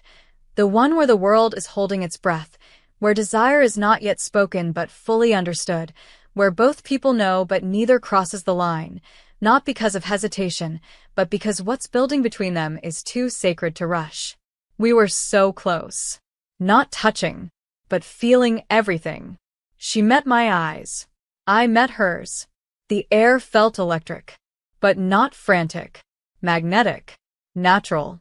Felt like it was always meant to happen this way, slowly, gently, truthfully. Her eyes lowered to my mouth. My heartbeat tripped. She looked back up, soft, warm, undoubtedly certain now. And in that moment, there was no performance. No fear. No mask. No armor. Just two women, very close, in a quiet kitchen at 3 a.m., feeling something true. She whispered, so quietly it felt like part of my own heartbeat. "Jordan." I forgot how to breathe. She took another breath, and I swear, the way she breathed felt like a decision. But then, before the moment could become something irreversible, she stepped back. Not far. Not in panic. Not in regret. Just enough. Enough to protect what was happening. Enough to say, not tonight. Not yet. We both stood still. Hearts loud. Breath soft. And she smiled, not a deflection. Not a mask. A real, beautifully, impossibly real smile. And in that smile was the truth. I want this. I'm not afraid of this. But I want it to mean something. And that was enough. More than enough. So we didn't kiss. We sat instead, at the kitchen island, eating pancakes at nearly 4 in the morning, barefoot, smiling, occasionally brushing hands, quietly laughing, and sharing something that felt sweeter, deeper, and more impossible than any rushed romance could have ever offered. And in a moment that didn't look like much at all, but felt like everything, she reached across the counter, gently, and said, "Stay until morning?" And I said, without hesitation, yes. And something inside both of us finally exhaled. Morning didn't arrive with noise or brightness or alarm clocks, but with a softness that felt almost unreal, like the world outside had gently begun to wake without disturbing whatever was happening inside that house, inside that glass room of warmth, breath, and quiet unfolding connection. There were no birds yet, only the faintest pale silver of dawn pushing gently against the edges of the night sky, and in that light, Evelyn looked different, calmer, slower, stripped of even more layers than the night before. Not someone unraveling, but someone returning, softly, without apology. We had fallen asleep neither in the bed nor the couch, but somewhere in between, somewhere in the quiet, halfway across the glassroom floor, side by side, still wrapped in quiet conversation that had long drifted into silence, not because we had run out of words, but because the words had run out of necessity. Her head had eventually tilted until it rested lightly against my shoulder and mine against hers, and I remembered wondering, in the last moments of waking, if I had ever felt so seen without being looked at. The sun had not fully risen when she stirred, slowly, her breath shifting just enough for me to know she was awake before she moved. She didn't sit up immediately. Her fingers remained resting loosely around mine, not tightly, not possessively, simply present. When her eyes opened, she didn't jolt into self-awareness the way someone used to control would have. She didn't panic at vulnerability. She just woke. Softly. Honestly. And looked at me not with embarrassment or hesitation, but with something else. Something true. "Good morning," she whispered, voice still woven with sleep, with memory, with warmth. Those two words, so simple, somehow felt like an entirely new language spoken for the very first time. "Good morning," I answered, just as softly, and the words felt heavier than they should have, like they carried more meaning than they usually did, because they didn't just mean morning, they meant we stayed. We didn't run when things got close. We didn't hide once the masks were gone. We stayed. And morning found us still here. She sat up slowly, finally, and so did I, both of us wordless for a moment, looking out at the garden now washed in faint morning light, dew shimmering on the leaves, glass panels breathing soft reflections. She brushed a loose strand of hair behind her ear, a casual gesture except that it wasn't casual at all, not when everything about her had previously been measured and controlled. Now she just moved, naturally, without thinking, without rehearsing, without folding herself back into the version the world expected. She looked free. Not entirely, not perfectly, but beginning to be. "I don't usually let people see me in the morning," she said, barely smiling, almost shy. It wasn't vanity. There was no embarrassment in her voice, but something more vulnerable. Not wanting to be seen before she had put herself back together. But today, she hadn't yet put herself back together. And she didn't seem to want to. "I like you like this," I said before I could stop myself. But the truth of it was too real to regret. Her eyes lifted, and there it was, the flicker, the quiet shift from guardedness to something warmer. She didn't look away. "I like me like this," she said. And God, that felt more intimate than anything that had happened between us so far. More intimate than the hand-holding, the almost kiss, even the quiet night-long closeness. Because it wasn't me she was trusting. It was herself. And that was everything. We barely spoke for a while after that. We didn't need to. There was a kind of sacredness to that morning stillness that felt too fragile to interrupt. Instead, we made tea in the kitchen, barefoot, quiet, soft laughter occasionally slipping into the silence, not to fill it, but to decorate it. She watched the kettle as it warmed on the stove, and I watched her. Not staring, not observing, but witnessing, the way one witnesses something rare and beautiful and unrepeatable. The light through the windows wasn't gold yet, it was pale, silvery, picking up the quiet textures of her sweater, the delicate movements of her hands, the softness around her eyes. It was human light. "What are you thinking about?" I asked her gently, when I saw that her gaze had drifted toward the windows, mind elsewhere. She didn't pretend not to understand. She didn't brush it off. She just answered. "About how peaceful this feels," she whispered. "And how terrifying." I nodded, because I understood. We weren't just standing in a kitchen.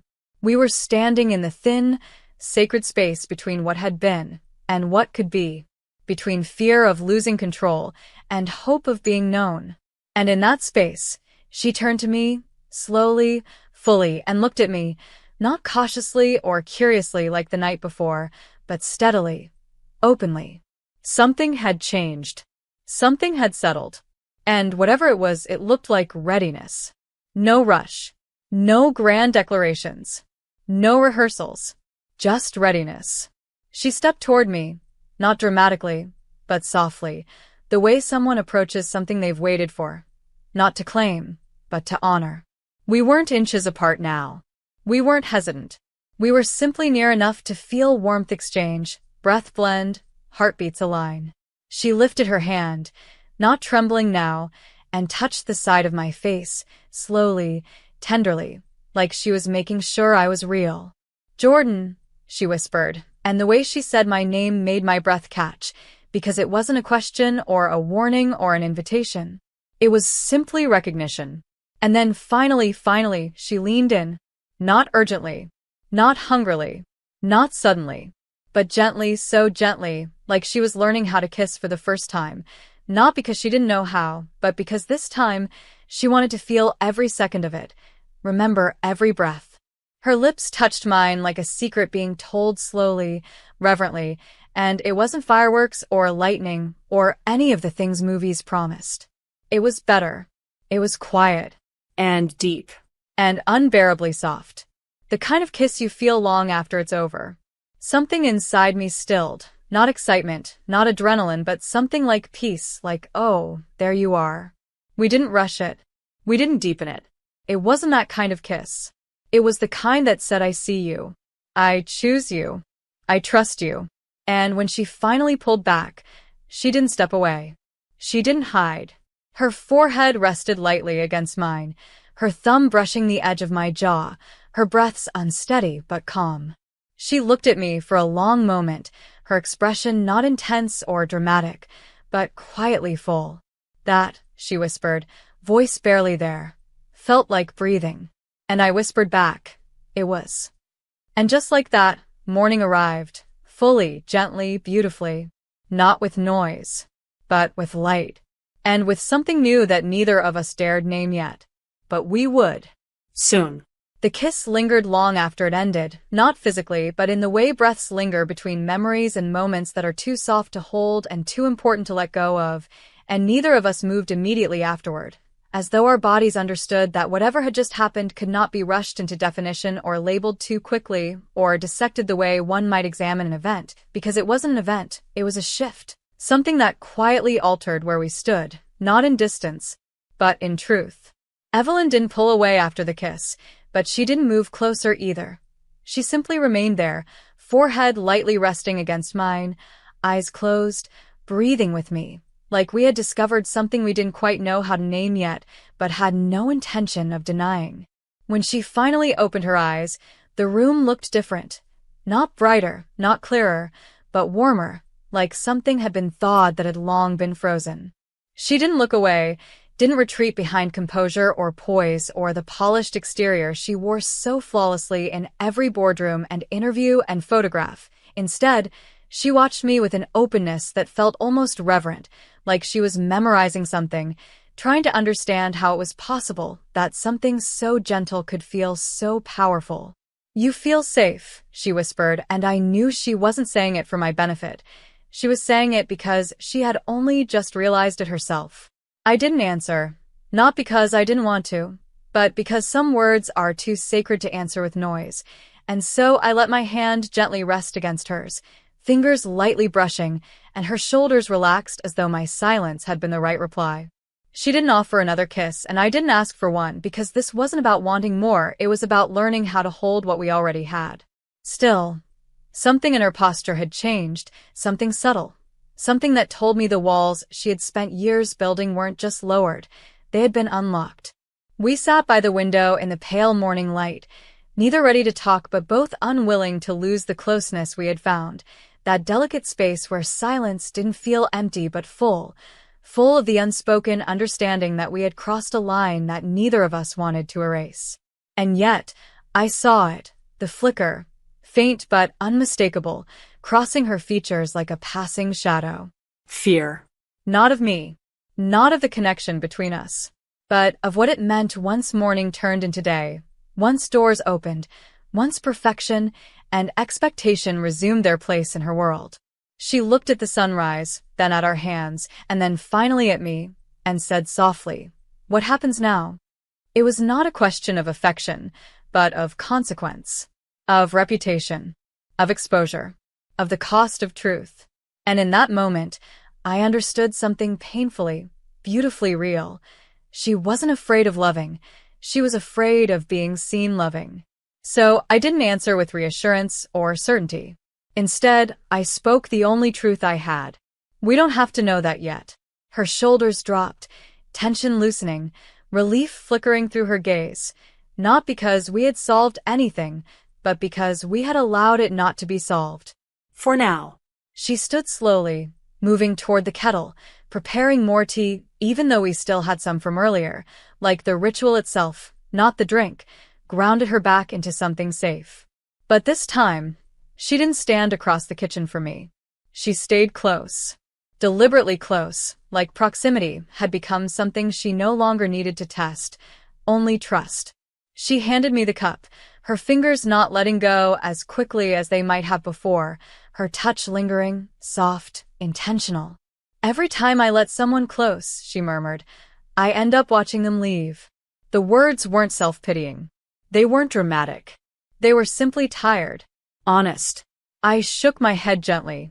"Maybe," I said, "you never watched them leave. Maybe you stood still while they kept walking." She blinked, as though the thought had never occurred to her before, and something in her expression shifted, a realization slowly blooming, not painful, but clarifying. She didn't speak immediately, just studied me with a kind of quiet intensity, as though she wasn't looking for comfort. She was looking for truth. And then, very softly, she asked, "Do you think I've been lonely because I kept people away? Or because I waited for someone who wouldn't leave?" And for the first time, I didn't just see vulnerability in her. I saw longing. Deep, aching, unspoken longing for realness, for presence, for choosing and being chosen without conditions. Something deep inside me stirred. Not the kind of stir that rushes toward action, but the kind that compels stillness, reverence, softness. I set my cup down slowly and took one small step closer, not enough to overwhelm, but enough to be felt. "I think," I whispered, "you've been waiting for someone willing to stay, even when it gets complicated." The air shifted again, quiet, tender, raw. She didn't say anything, but she looked at me like she was hearing words she didn't know she had been waiting for. She stepped closer, not carefully, but naturally, and lifted her hand to brush a strand of hair from my face, something that might have seemed casual if not for how lightly and deliberately she did it, like the touch itself meant something.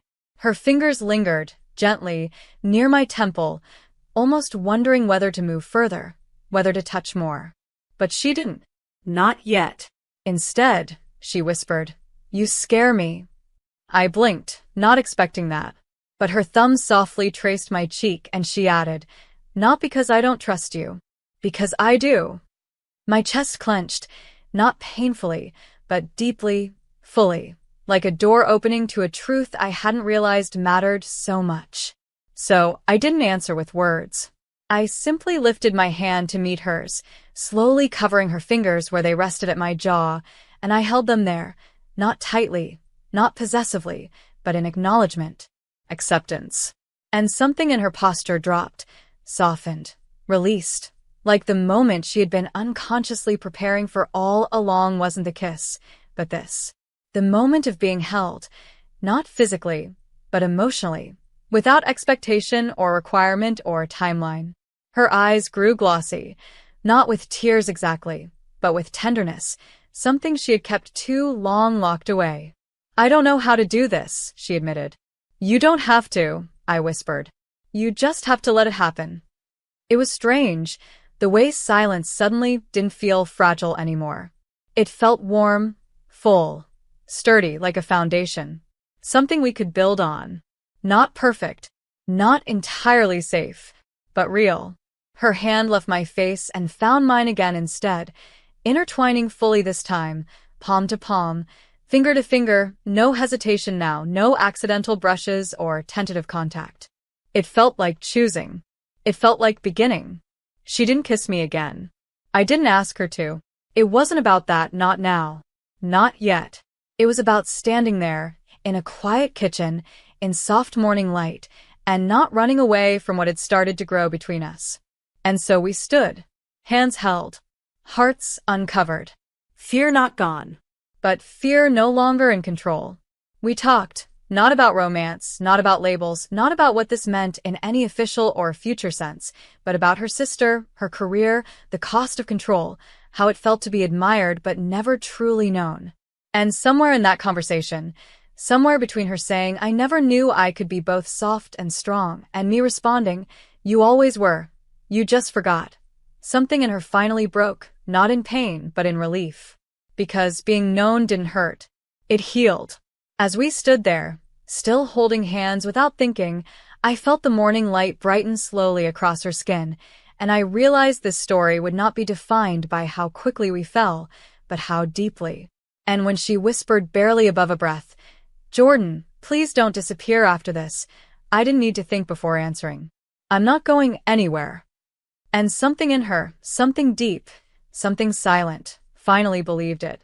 There was a different kind of quietness that evening, not like the quiet of emptiness or hesitation, but the quiet of choosing, the kind that fills the space between two people who are no longer afraid to be seen, no longer calculating how close they can safely stand without revealing too much, no longer hiding behind polite distance or professional masks. Not silence, but softness. Night had fallen again, but unlike the night before, it did not feel like the beginning of something unknown or uncertain. It felt like something we stepped into willingly, deliberately, like crossing the threshold of a decision neither of us had spoken out loud, but both of us understood.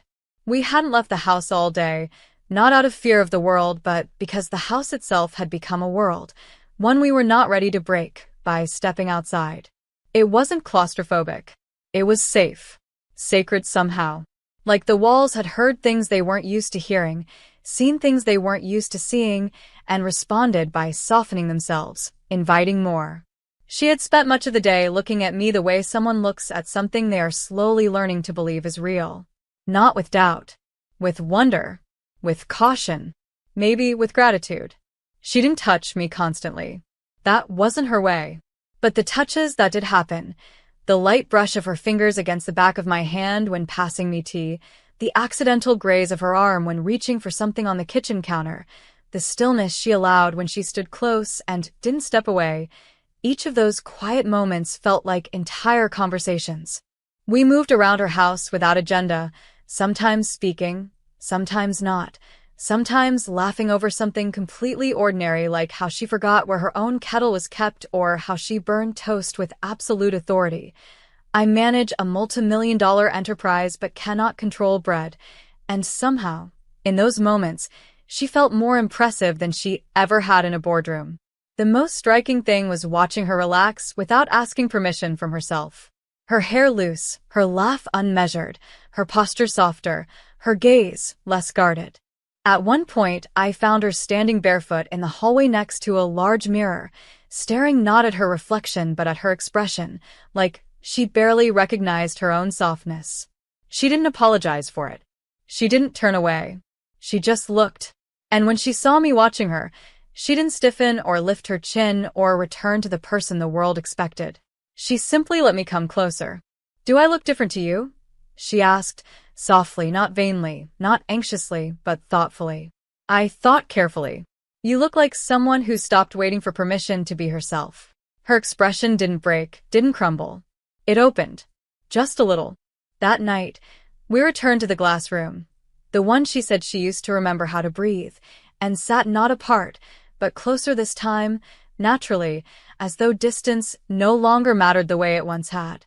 There were no candles, no fireplace, just the moonlight resting on the glass, spilling gently across her hands as she turned them palm up, studying them quietly as though they belonged to someone else. And then, without ceremony or theatrics, she spoke. Softly. Steadily. My whole life I have been admired. I have been respected. I have been feared. But I have never been comfortable. She exhaled, slowly. Until now. I didn't respond quickly. Some truths aren't meant to be met with commentary. Some truths only ask for presence. I let silence honor it. Eventually, I said, barely above a whisper, comfort doesn't weaken power. She turned her head toward me, slowly. No. No, I said. It reveals it. Something unspoken passed between us then. Not a realization. A recognition. She didn't move closer intentionally. She simply stopped resisting how naturally her body gravitated toward mine. Our shoulders touched, not briefly, not accidentally, but softly, comfortably, as though they had always been meant to rest that close. The slight contact was enough to still my breath, enough to slow hers. I don't want a night to end, she whispered, not looking at me, looking instead at where our shoulders met. I don't either, I answered. And then, almost shyly, almost like I might have imagined it, she shifted, turning just enough so that her head gently, quietly, found its place against my shoulder. Not searching, not asking, just resting. And that, somehow, felt more intimate than any kiss could have been. Her breath slowed, syncing with mine. Her hands stayed folded in her lap for a while, then slowly, delicately, one found its way to where my hand rested on the soft blanket between us. Not grabbing, not claiming, just resting. And this time, I placed my hand over hers fully. Intentionally. Not gently brushing. Not pausing halfway. Palm to palm. Warm. Real. And she breathed. Not shakily this time. Not uncertainly, but deeply. With relief. It didn't feel tentative anymore. It felt right. Necessary. True. She didn't speak for a while. Neither did I. Words would have lessened it. But when she did finally speak, her voice wasn't weak or fragile. It was steady. Strong, but gently so. I don't want this to be just something that happened in this house, she said, as though stating not a request but a vow. Neither do I said. And I meant it more than any words I'd ever spoken. She lifted her head then, just enough to look at me, and the closeness felt different now, familiar, certain, alive. Her thumb grazed the side of my hand, soft, barely there, but intentional. And I knew, without her saying it, that this was not the beginning of desire. This was the beginning of belonging. She leaned in, not for a kiss, but because closeness was no longer a question, but a comfort. Her forehead rested lightly against mine, and the way she breathed felt like trust. There was no hesitation, no fear, only softness, only presence. It would have been easy to kiss her then. Too easy. But instead, we stayed like that, forehead to forehead, breath to breath, heart to heart, until I felt the warmth of something deeper than romance. Recognition. I have never let anyone see me the morning after, she whispered. It took me a moment to understand. And then, quietly, I said, then don't let this night end. She closed her eyes, inhaling not shakily but steadily. And when she opened them again, there was clarity, not boldness. Something stronger. Choice. Not passion. Something deeper. Peace. She didn't speak. She didn't explain. She simply intertwined our fingers again, the same way she had the night before, but this time, she didn't let go. She lifted our joined hands and held them to her heart, not dramatically, not symbolically, but instinctively, like the most natural answer to a question no one had needed to speak out loud. And then, softly, slowly, she said the truest words she had ever said in her life. "Stay the night with me." Not seductive. Not uncertain. Not impulsive. Clear. Human. Honest. The most intimate courage I had ever seen. And I didn't rush to answer. I didn't need to, because I had already stayed. With her. For her. In ways she hadn't even noticed. So I simply said, "I already am." And just that was enough. We didn't speak again for a long time. We didn't rush toward anything. Instead, she lay her head against my shoulder, our hands still joined, our breaths softly sinking, and we stayed like that until the moonlight turned to silver dawn once more. And this time, morning didn't feel like something that would end what we had. It felt like something we would finally begin together. I didn't expect her to take me to her bedroom. Not because it wasn't logical or appropriate to do so after she'd asked me to stay, but because the bedroom felt like the last place she would ever allow someone into, the final room of a home that was not built of walls and furniture, but of carefully maintained emotional distance. And yet, after a long and quiet moment in the glass room, she stood slowly, still holding my hand, and without speaking, began to lead me through the soft corridors of her house, not hesitating, not questioning, simply choosing. There was something different in the way she walked beside me now, not as a woman giving a tour of a home, not as a CEO walking through her private world, but as someone who had deliberately stopped performing for the world. There was no grand announcement, no significant pause when we reached the door, no dramatic exhale before she opened it. She just pushed the door gently and let me walk into the space that seemed entirely unlike the rest of the house. It was not large, not overly polished, not designed for display. It looked lived in, quiet, soft, human. A cream-colored comforter rested on a slightly rumpled bed, not staged like a magazine photo, but shaped by real sleep, real nights. There was a lamp on the nightstand, books stacked unorganized, two on the floor with folded pages that made me smile because I never imagined Evelyn Montgomery to be someone who bent page corners, and yet somehow it made sense, like it matched the kind of hidden softness I was only beginning to see. Near the window, long curtains hung open, letting in the last traces of moonlight and the early hint of dawn, casting a glow that didn't illuminate the room but cushioned it in pale silver. She didn't explain the room. She didn't justify why it was not immaculate like the rooms the world had seen in magazine interviews or photo tours. She simply stood there, breathing slowly, as though the mere fact of standing in that space with someone else felt significant enough. I didn't speak. It felt like sacred ground, not because of the room itself, but because of what it represented. She walked toward the bed, then paused, hands gently pressed against the end of the comforter, but she didn't sit yet. She looked at the window, then at her feet, then finally at me. "I've never had anyone in this room," she said softly, not dramatically, just simply. I didn't answer right away. I let that truth settle into the air, honoring its weight. Not because it meant I was special, not because it felt flattering, but because it meant that this wasn't an accident or a moment she would later compartmentalize. This was intention. This was choice. Then why now? I asked quietly, not accusing, not rushing, just asking the question that hung between us. She didn't turn away, didn't retreat behind defenses or clever responses.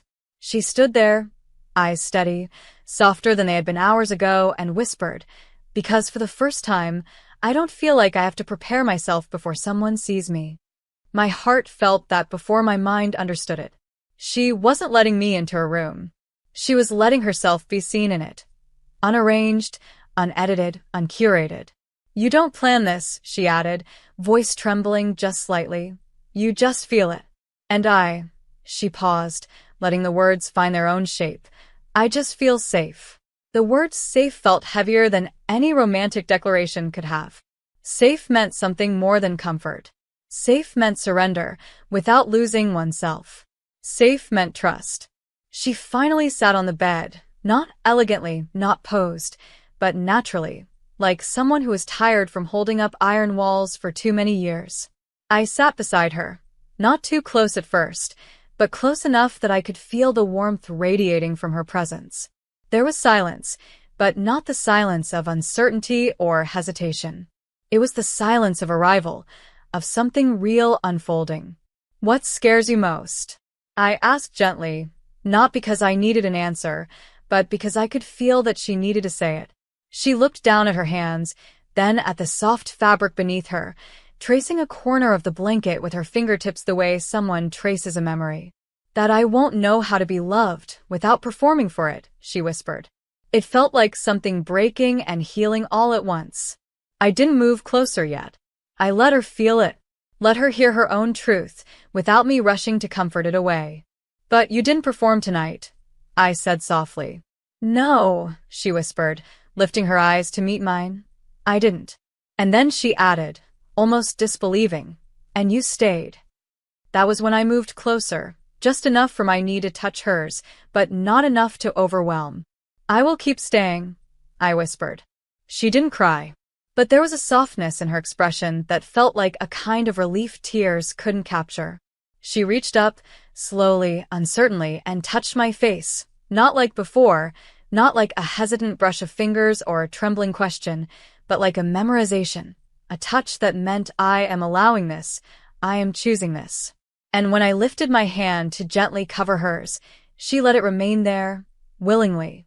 Her thumb softly moved across my cheekbone, and she said, "I don't know how to ask you to stay without sounding like I need you in ways that scare me." I held her hand against my skin, not tightly, but fully. "Needing someone isn't weakness," I said. "It's truth." She closed her eyes briefly, absorbing that.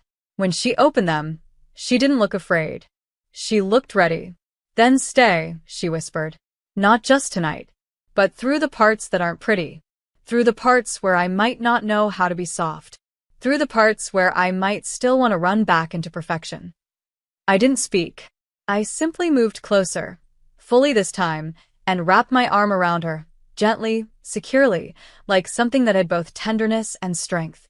And she allowed it. Or rather, she leaned into it.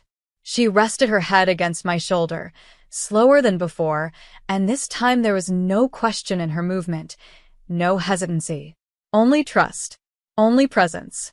My arms wrapped around her carefully, intentionally, with the kind of embrace that promises not to rush, not to take, but to stay. She melted, not dramatically, not brokenly, but quietly into me. And that was the most intimate thing that had happened so far. We stayed like that for a long time. The moonlight dimmed.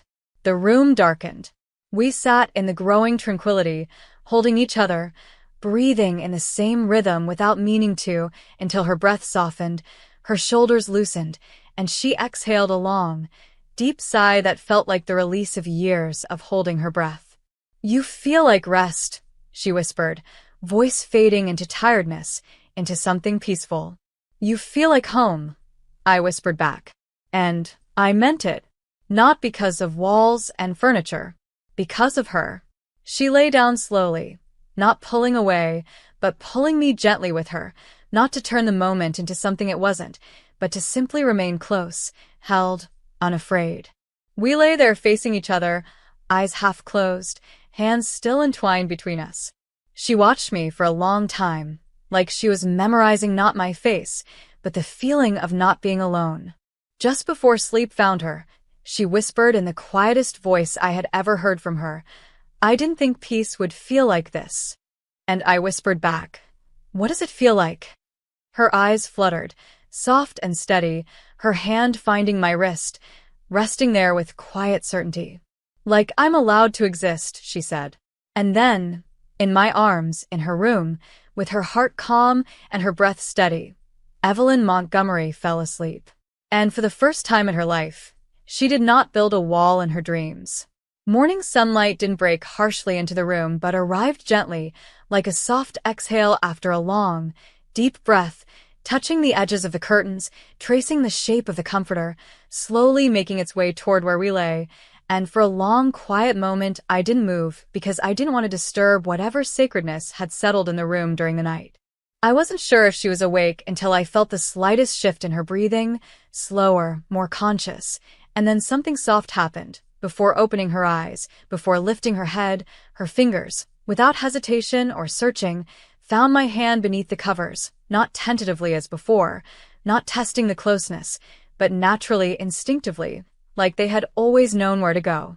And that, more than any kiss, more than any confession, felt like the truest moment so far. She didn't open her eyes right away. She didn't speak. She simply held my hand, loosely but intentionally, with the kind of ease that could only come from deep trust, and when her thumb began to trace soft, barely there circles against my skin, I realized this wasn't nervous affection. This was comfort. This was a woman who was not performing tenderness. She was living it. When she finally opened her eyes, she didn't look startled or self-conscious at the proximity. She didn't adjust the blanket or shift away in automatic caution. She simply looked at me, tired, calm, unguarded, and then something I had never seen before appeared on her face. Not the small private smiles from before, not the controlled, polite ones she used at work, but something raw and unpolished. A morning smile. Real, unedited, slow, warm. It felt like being chosen.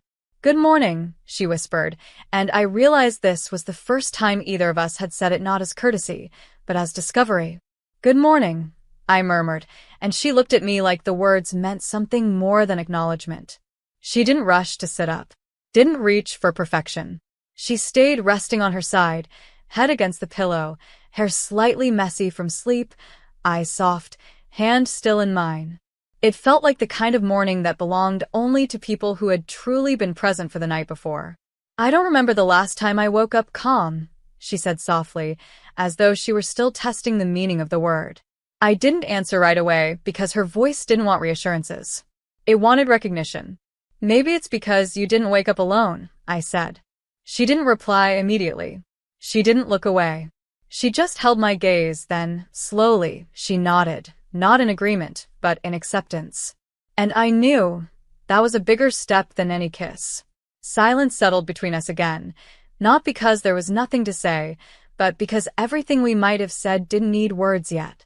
She shifted slightly, and for the first time, without fear or hesitation, she moved closer, not discreetly, not cautiously, but with intention, resting her head gently against my shoulder, her hand still in mine.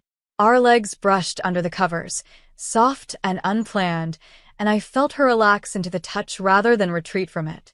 Warmth. Closeness. Safety. She wasn't thinking. She was simply being. That felt like the greatest change of all. After a while, I felt her smile, not because she was amused, but because she had allowed comfort to reach her. She spoke eventually, voice quiet, full of new softness. "I don't know what this is supposed to look like," she murmured, thumbs still brushing idle patterns against my wrist. "Me neither," I confessed. "But I know what it feels like." She looked at me. "What does it feel like?" I inhaled slowly, gently, like something worth protecting. Something shifted in her gaze then, something tender but also alert, like the beginning of understanding. Protecting. Not hiding. Not denying. Protecting. Liking something enough to keep it safe, not out of fear but out of care. She nodded once, very slowly, like she wasn't just agreeing, but absorbing. And then, very quietly, deliberately, she rested her forehead against mine. No hesitation. No trembling. Just closeness. For the first time, it didn't feel uncertain. It felt earned. We stayed like that for a long time, not kissing, not speaking, not needing anything except the quiet assurance of breath and warmth. But then, slowly, deliberately, reality began to seep into the morning, not through fear or urgency, but through life returning gently to the edges of the world. Somewhere outside, I heard the soft buzz of her phone vibrating from another room. Once. Then again. She didn't move, but her eyes opened, and I knew, we both knew, that the world had noticed her absence. That perfection was calling her back. That someone, somewhere, was waiting for Evelyn Montgomery, CEO. Not Evelyn with messy hair and a soft morning heartbeat and someone's hand in hers. I felt her body tighten, not with dread, but with awareness. And she whispered, that will be the world asking where I am. I nodded slowly, noticing how she did not let go of my hand. Let it wait, I whispered. She didn't smile. She didn't laugh. Instead, she nodded slowly, carefully. Then, and this was maybe the most intimate thing she had done yet, she placed my hand gently against her heart. Without fear. Without embarrassment. Without explanation. Just truth. I don't want to lose this, she whispered. Her heartbeat beneath my palm was unsteady but strong. You won't, I whispered back, not as assurance, but as promise. Not if you choose it outside this room the way you choose it inside. The way she looked at me then, God, it felt like she was choosing. Actively. Silently. Completely. And yet, honesty returned, the kind that had made this real in the first place. She whispered, "It won't be easy." I nodded. Nothing true ever is. Silence again. Breathing. Warmth. Her eyes lifted toward the closed bedroom door, where reality waited. Then back to me, where something softer and more dangerous waited. But I want to try, she said. I want to learn how to exist in both worlds, without losing myself or losing this. And that was not fear. That was courage. She didn't get up immediately. She didn't rush to dress or adjust her hair or become the woman the world expected. She stayed a few more minutes, letting morning exist slowly, gently, truthfully. But eventually, she did rise, not as escape, but as acceptance. She stood barefoot beside the bed, hair undone, sweater slightly rumpled, and for the first time, she didn't look like two different versions of herself. She looked like one woman who had finally decided she didn't need armor to be strong. She walked to the mirror, not to fix herself, not to perform, but to see herself. Really see. And she didn't flinch. When she turned back to me, she reached out, not tentatively, not cautiously, but openly, palm up, like an invitation. Not for the night. Not for the morning. For what came after. "Come downstairs with me?" she asked gently. I stood slowly, walked toward her, and when I reached her, I didn't say yes with words because that felt too small. Instead, I simply slipped my hand into hers. And this time, it wasn't accidental. It wasn't careful. It wasn't hidden. It was seen. Real. Chosen. We opened the bedroom door together. And for the first time, she didn't walk out alone.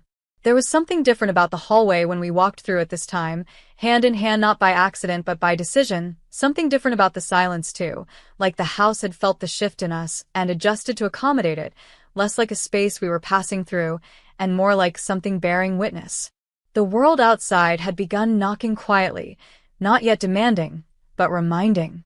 The buzz of her phone came again from somewhere on a console downstairs, followed by another, slightly more insistent, but she didn't speed up or tense. Instead, she held my hand a little more firmly, as though not resisting the call of reality, but refusing to answer it alone. We stepped into the kitchen, and morning light had settled fully in the space now, far brighter than the night before, but not unkind.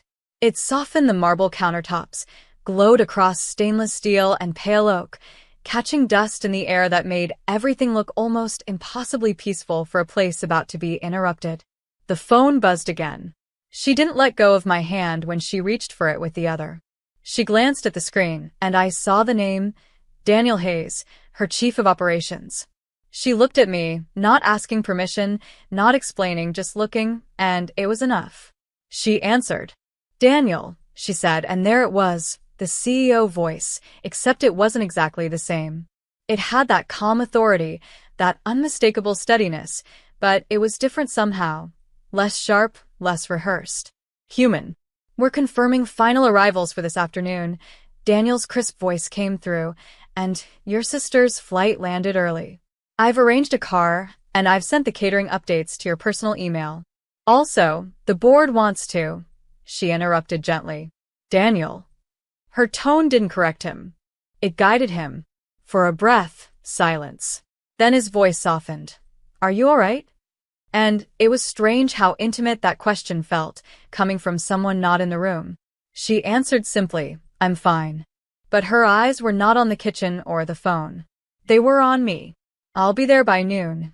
She paused, then, purposefully and without explanation, she added, I have someone with me. Daniel said nothing at first. Then, softly, shall I prepare accordingly? No, she said. I will. She ended the call. Silence returned, but it wasn't the silence of stepping away from something fragile. It was the silence of stepping toward something unknown. But not alone. She set the phone down and finally did release my hand, but not to step aside. She held onto my fingertips for just a moment longer before letting them slip away, slow, intentional, deeply felt. That, she said quietly, was the first time I didn't pretend to be alone. My chest tightened, not in heartache, but in awe.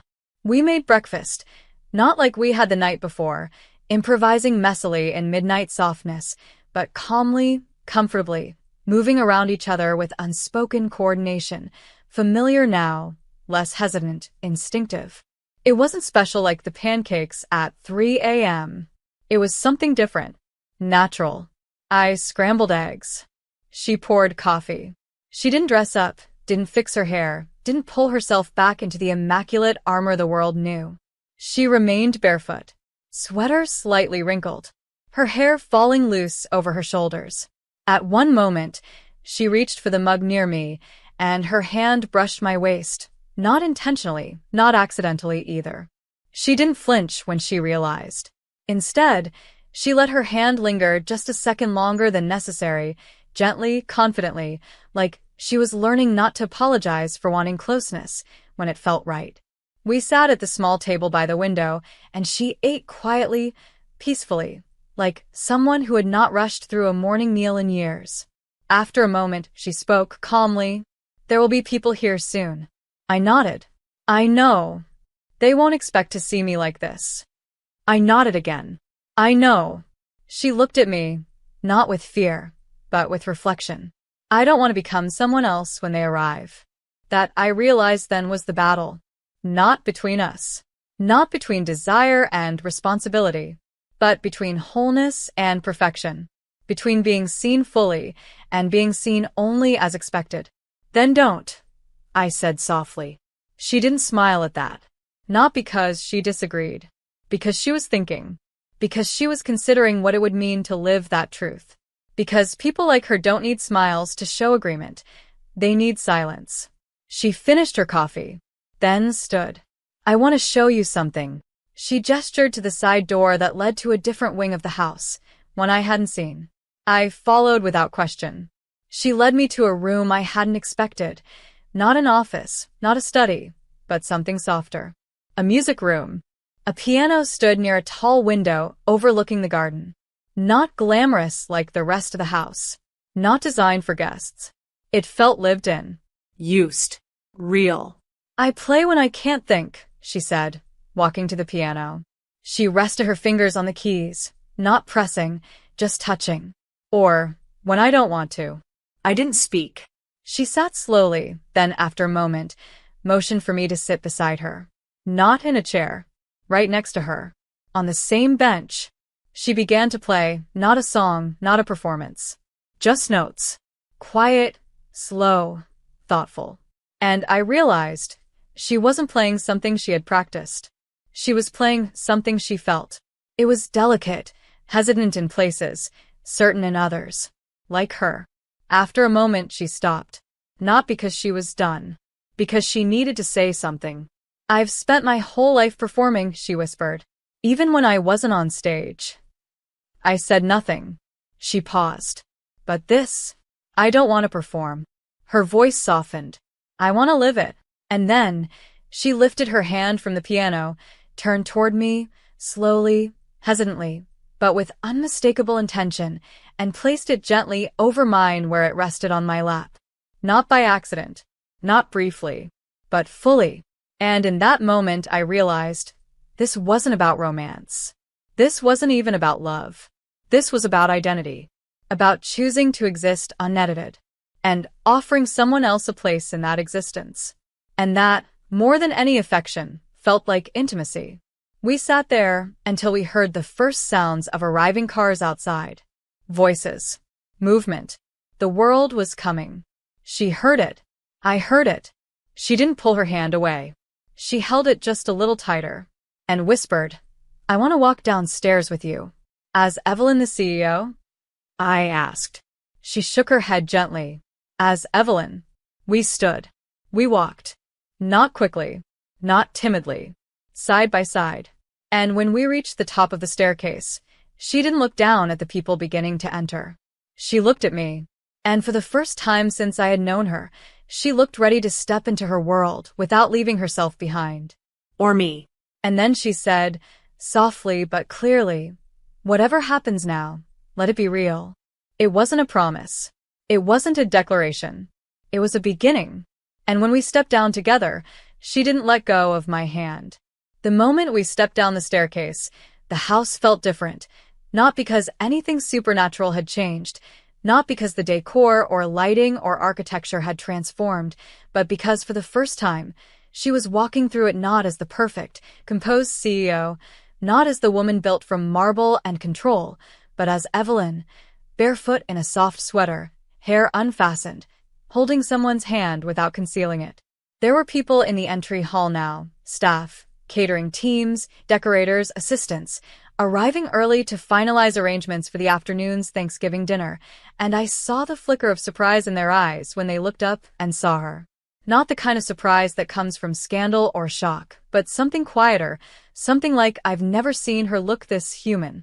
The whispers did not begin, not yet. No one would dare.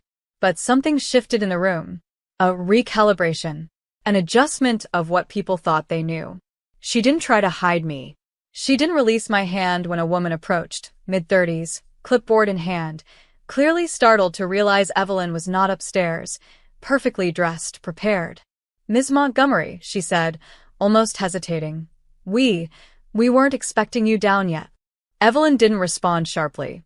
She didn't straighten her spine into corporate posture. She simply nodded, calmly. "Good morning," she said, with no attempt to appear aloof or distant. That alone made the woman blink. Then she noticed our hands. Her eyes widened, not in judgment, but in realization. And it was then, right then, that Evelyn did something I didn't expect. She let go of my hand, but not to hide anything.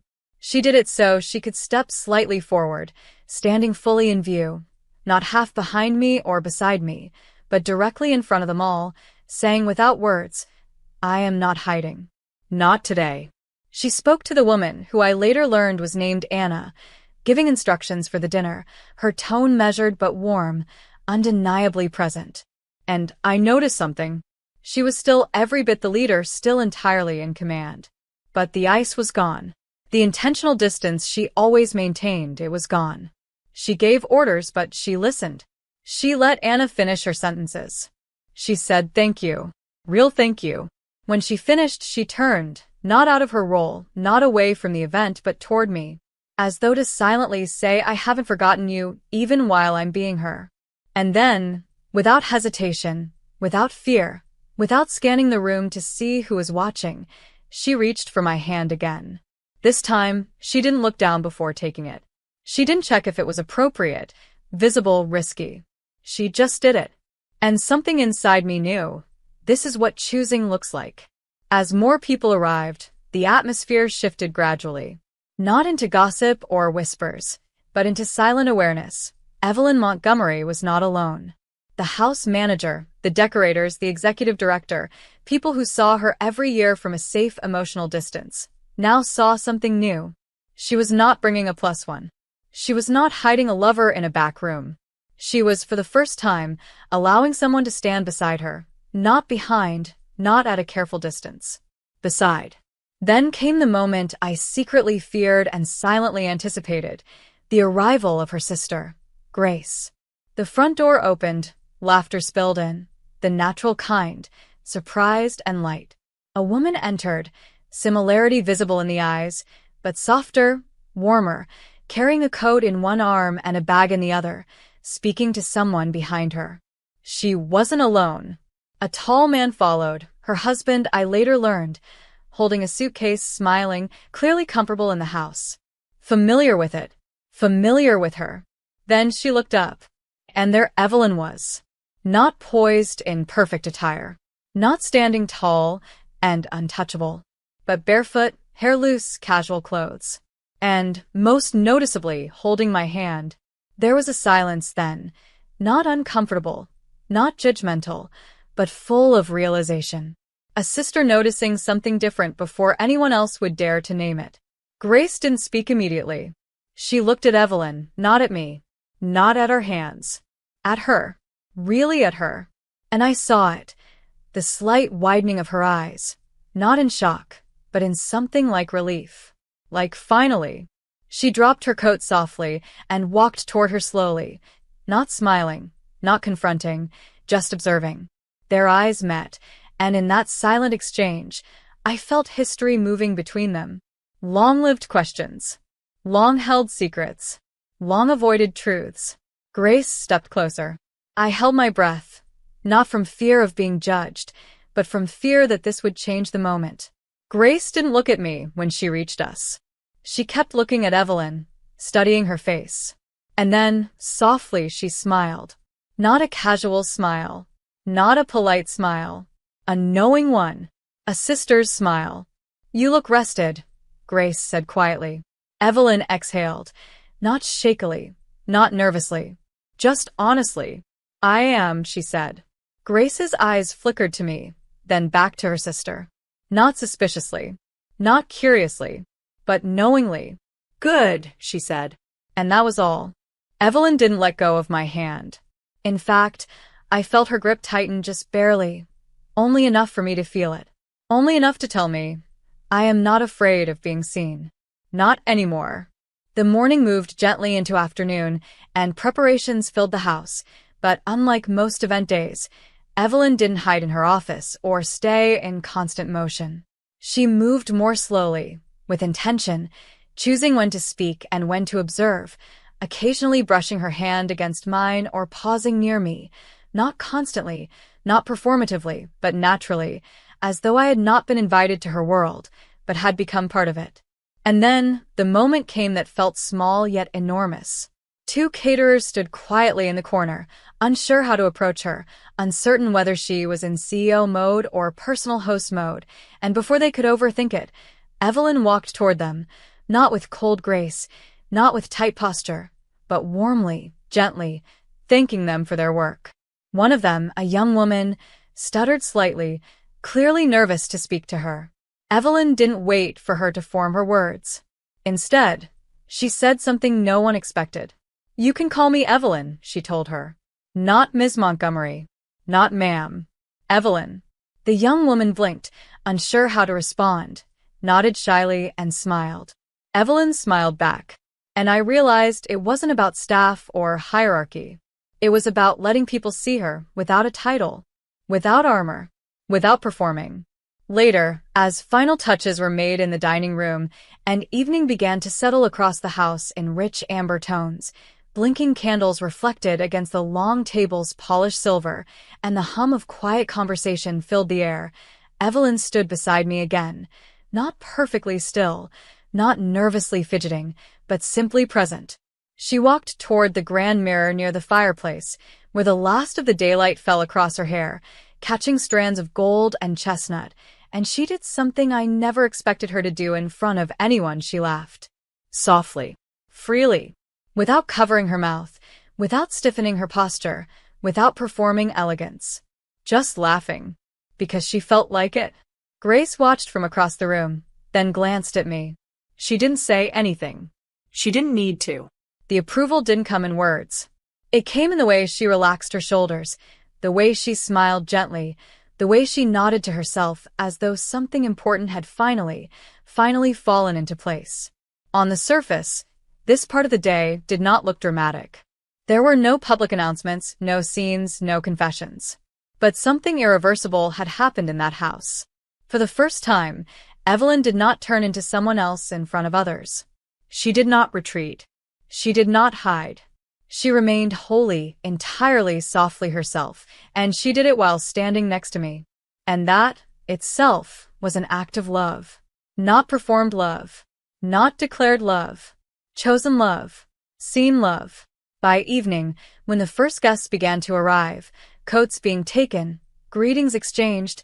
I watched as she stood by the entryway, still barefoot, still natural, not slipping into the polished armor of the woman the world expected.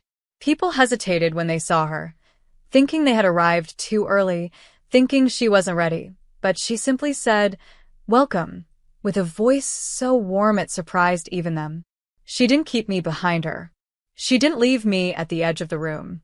When formal introductions began, she did something subtle but undeniable. She did not present me as her employee. She did not introduce me only by name. She simply, naturally, kept me beside her, looked at me when someone asked a question, included me in conversations not as decoration, not as secret, but as part of her. And maybe that was the most profound thing of all, that she wasn't trying to make a statement. She simply stopped trying to hide. And that, more than any speech or declaration, was the closest she had ever come to saying, "This is someone who matters to me. And I am not afraid to let you see it." But the night was just beginning, and the world was still just outside the door. The dining room didn't feel like a ballroom or a stage or a boardroom, though in the past, it had been used as all three, transformed for speeches, negotiations, social performances, carefully curated appearances. Tonight, it felt different, not because of the decor or lighting, not because of the expensive candle arrangements or the soft jazz playing from the speakers, but because of something quieter, something subtle, almost invisible, except in the way she stood near me, without tension in her shoulders, without distance in her stance, fully herself in a room full of people who had never seen her like this. Guests continued to arrive, some already familiar, some meeting her for the first time, but every arrival came with the same brief pause, a moment of disorientation as they registered her, barefoot, hair softly tucked back but not styled, wearing a deep, warm gray sweater instead of her usual structured attire. No mask, no armor, still powerful, still composed, but unguarded. No one dared comment at first, but people noticed. She greeted her board members calmly, not performatively, not sharp or precise, but warmly, as though she had finally learned how to speak without managing every syllable. She spoke to her aunt, then her godfather, then a longtime investor, and in every interaction, she did something entirely new. She did not detach. She did not control the space. She simply existed in it, with me beside her. I didn't blend into the background like guests assumed I would. She didn't place me behind her like someone partially included. She didn't present me to the room with a title or a label. She simply kept me near her, not in the center of attention, but in the center of her awareness. There was a point, during early conversation, when one older guest approached her, shook her hand, and said, Evelyn, I see you're entertaining a more relaxed holiday this year." She smiled gently, without explaining, without excusing. "Something like that," she said, and her eyes flickered toward me, soft but unmistakably intentional. That was the first moment I saw it in other people's eyes, the realization that I was not simply a guest, not a colleague, not an acquaintance. Something else. Something significant. But she didn't give them an answer. She didn't rush to define it. She simply let it be seen. The dinner bell chimed softly, and people began to take their seats along the long table, and this year, for the first time in years, she didn't sit at the head. She paused subtly, eyes scanning the room with an unreadable expression, and then she walked, not to the head seat, but to one beside the middle, and she sat there. Grace watched this from across the room, smiled slowly, knowingly, and took the seat on Evelyn's other side. I sat beside Evelyn. No one questioned it. No one interrupted it. Some noticed it. No one dared to rearrange it. Candlelight captured her features in a way I had never seen before, not sharp and defined like in boardrooms and magazine covers, but gently illuminated, softened not by makeup or filters, but by presence. She wasn't performing stillness. She was simply still. She didn't glance at me constantly. I wasn't her focus. But I was her anchor. And everyone saw. When the plates were served, when the soft hum of conversation began to fill the room, she didn't lead it. She didn't dominate it. She participated in it. And she did something that made even Grace pause in quiet awe. she laughed. Not politely. Not carefully. Not executively. Softly. Freely. And it wasn't because of something I said. It wasn't because of pressure or effort or social expectation. It was because she felt like laughing. And that, more than any admission, was change. The table noticed. Heads turned. People smiled, not politely but warmly. Someone said, "It's been a long time since I've heard that." She didn't apologize.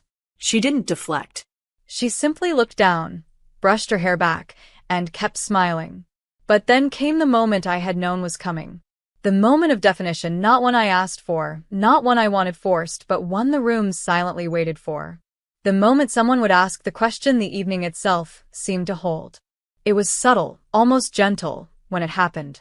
After dinner, in soft clusters of casual conversation, an older woman, elegant, composed, clearly comfortable in Evelyn's presence, approached with warmth, not intrusion, looked at both of us and said, "Evelyn, my dear, you've hardly left her side all evening. Will you introduce us?" It wasn't interrogation. It wasn't confrontation. It was curiosity, softened with genuine affection. Evelyn didn't tense. She didn't retreat. I felt her breath slow, steady. She stepped a little closer to me, not dramatically, not possessively, just naturally, and for a moment, she didn't speak. She looked at me, not for help, not for approval, but because she wanted me there when she answered. She turned back to the woman, and then, in the simplest, clearest, most quietly powerful way, she said, "This is Jordan." Just that. No last name. No title. No explanation. Just my name. The woman nodded gently, then waited. But she didn't elaborate. Evelyn wasn't finished. Her fingers brushed mine, not hidden, not intertwined, just present. And then she added, calmly, steadily, voice soft but deliberate, "She's here with me. Not employee. Not guest. Not friend. With me." The woman smiled, a deep, understanding smile, and reached out to shake my hand. "Then I am very glad you're here," she said. As she walked away, Evelyn didn't move her hand from beside mine. She looked at me, not seeking validation, not apologizing, just looking.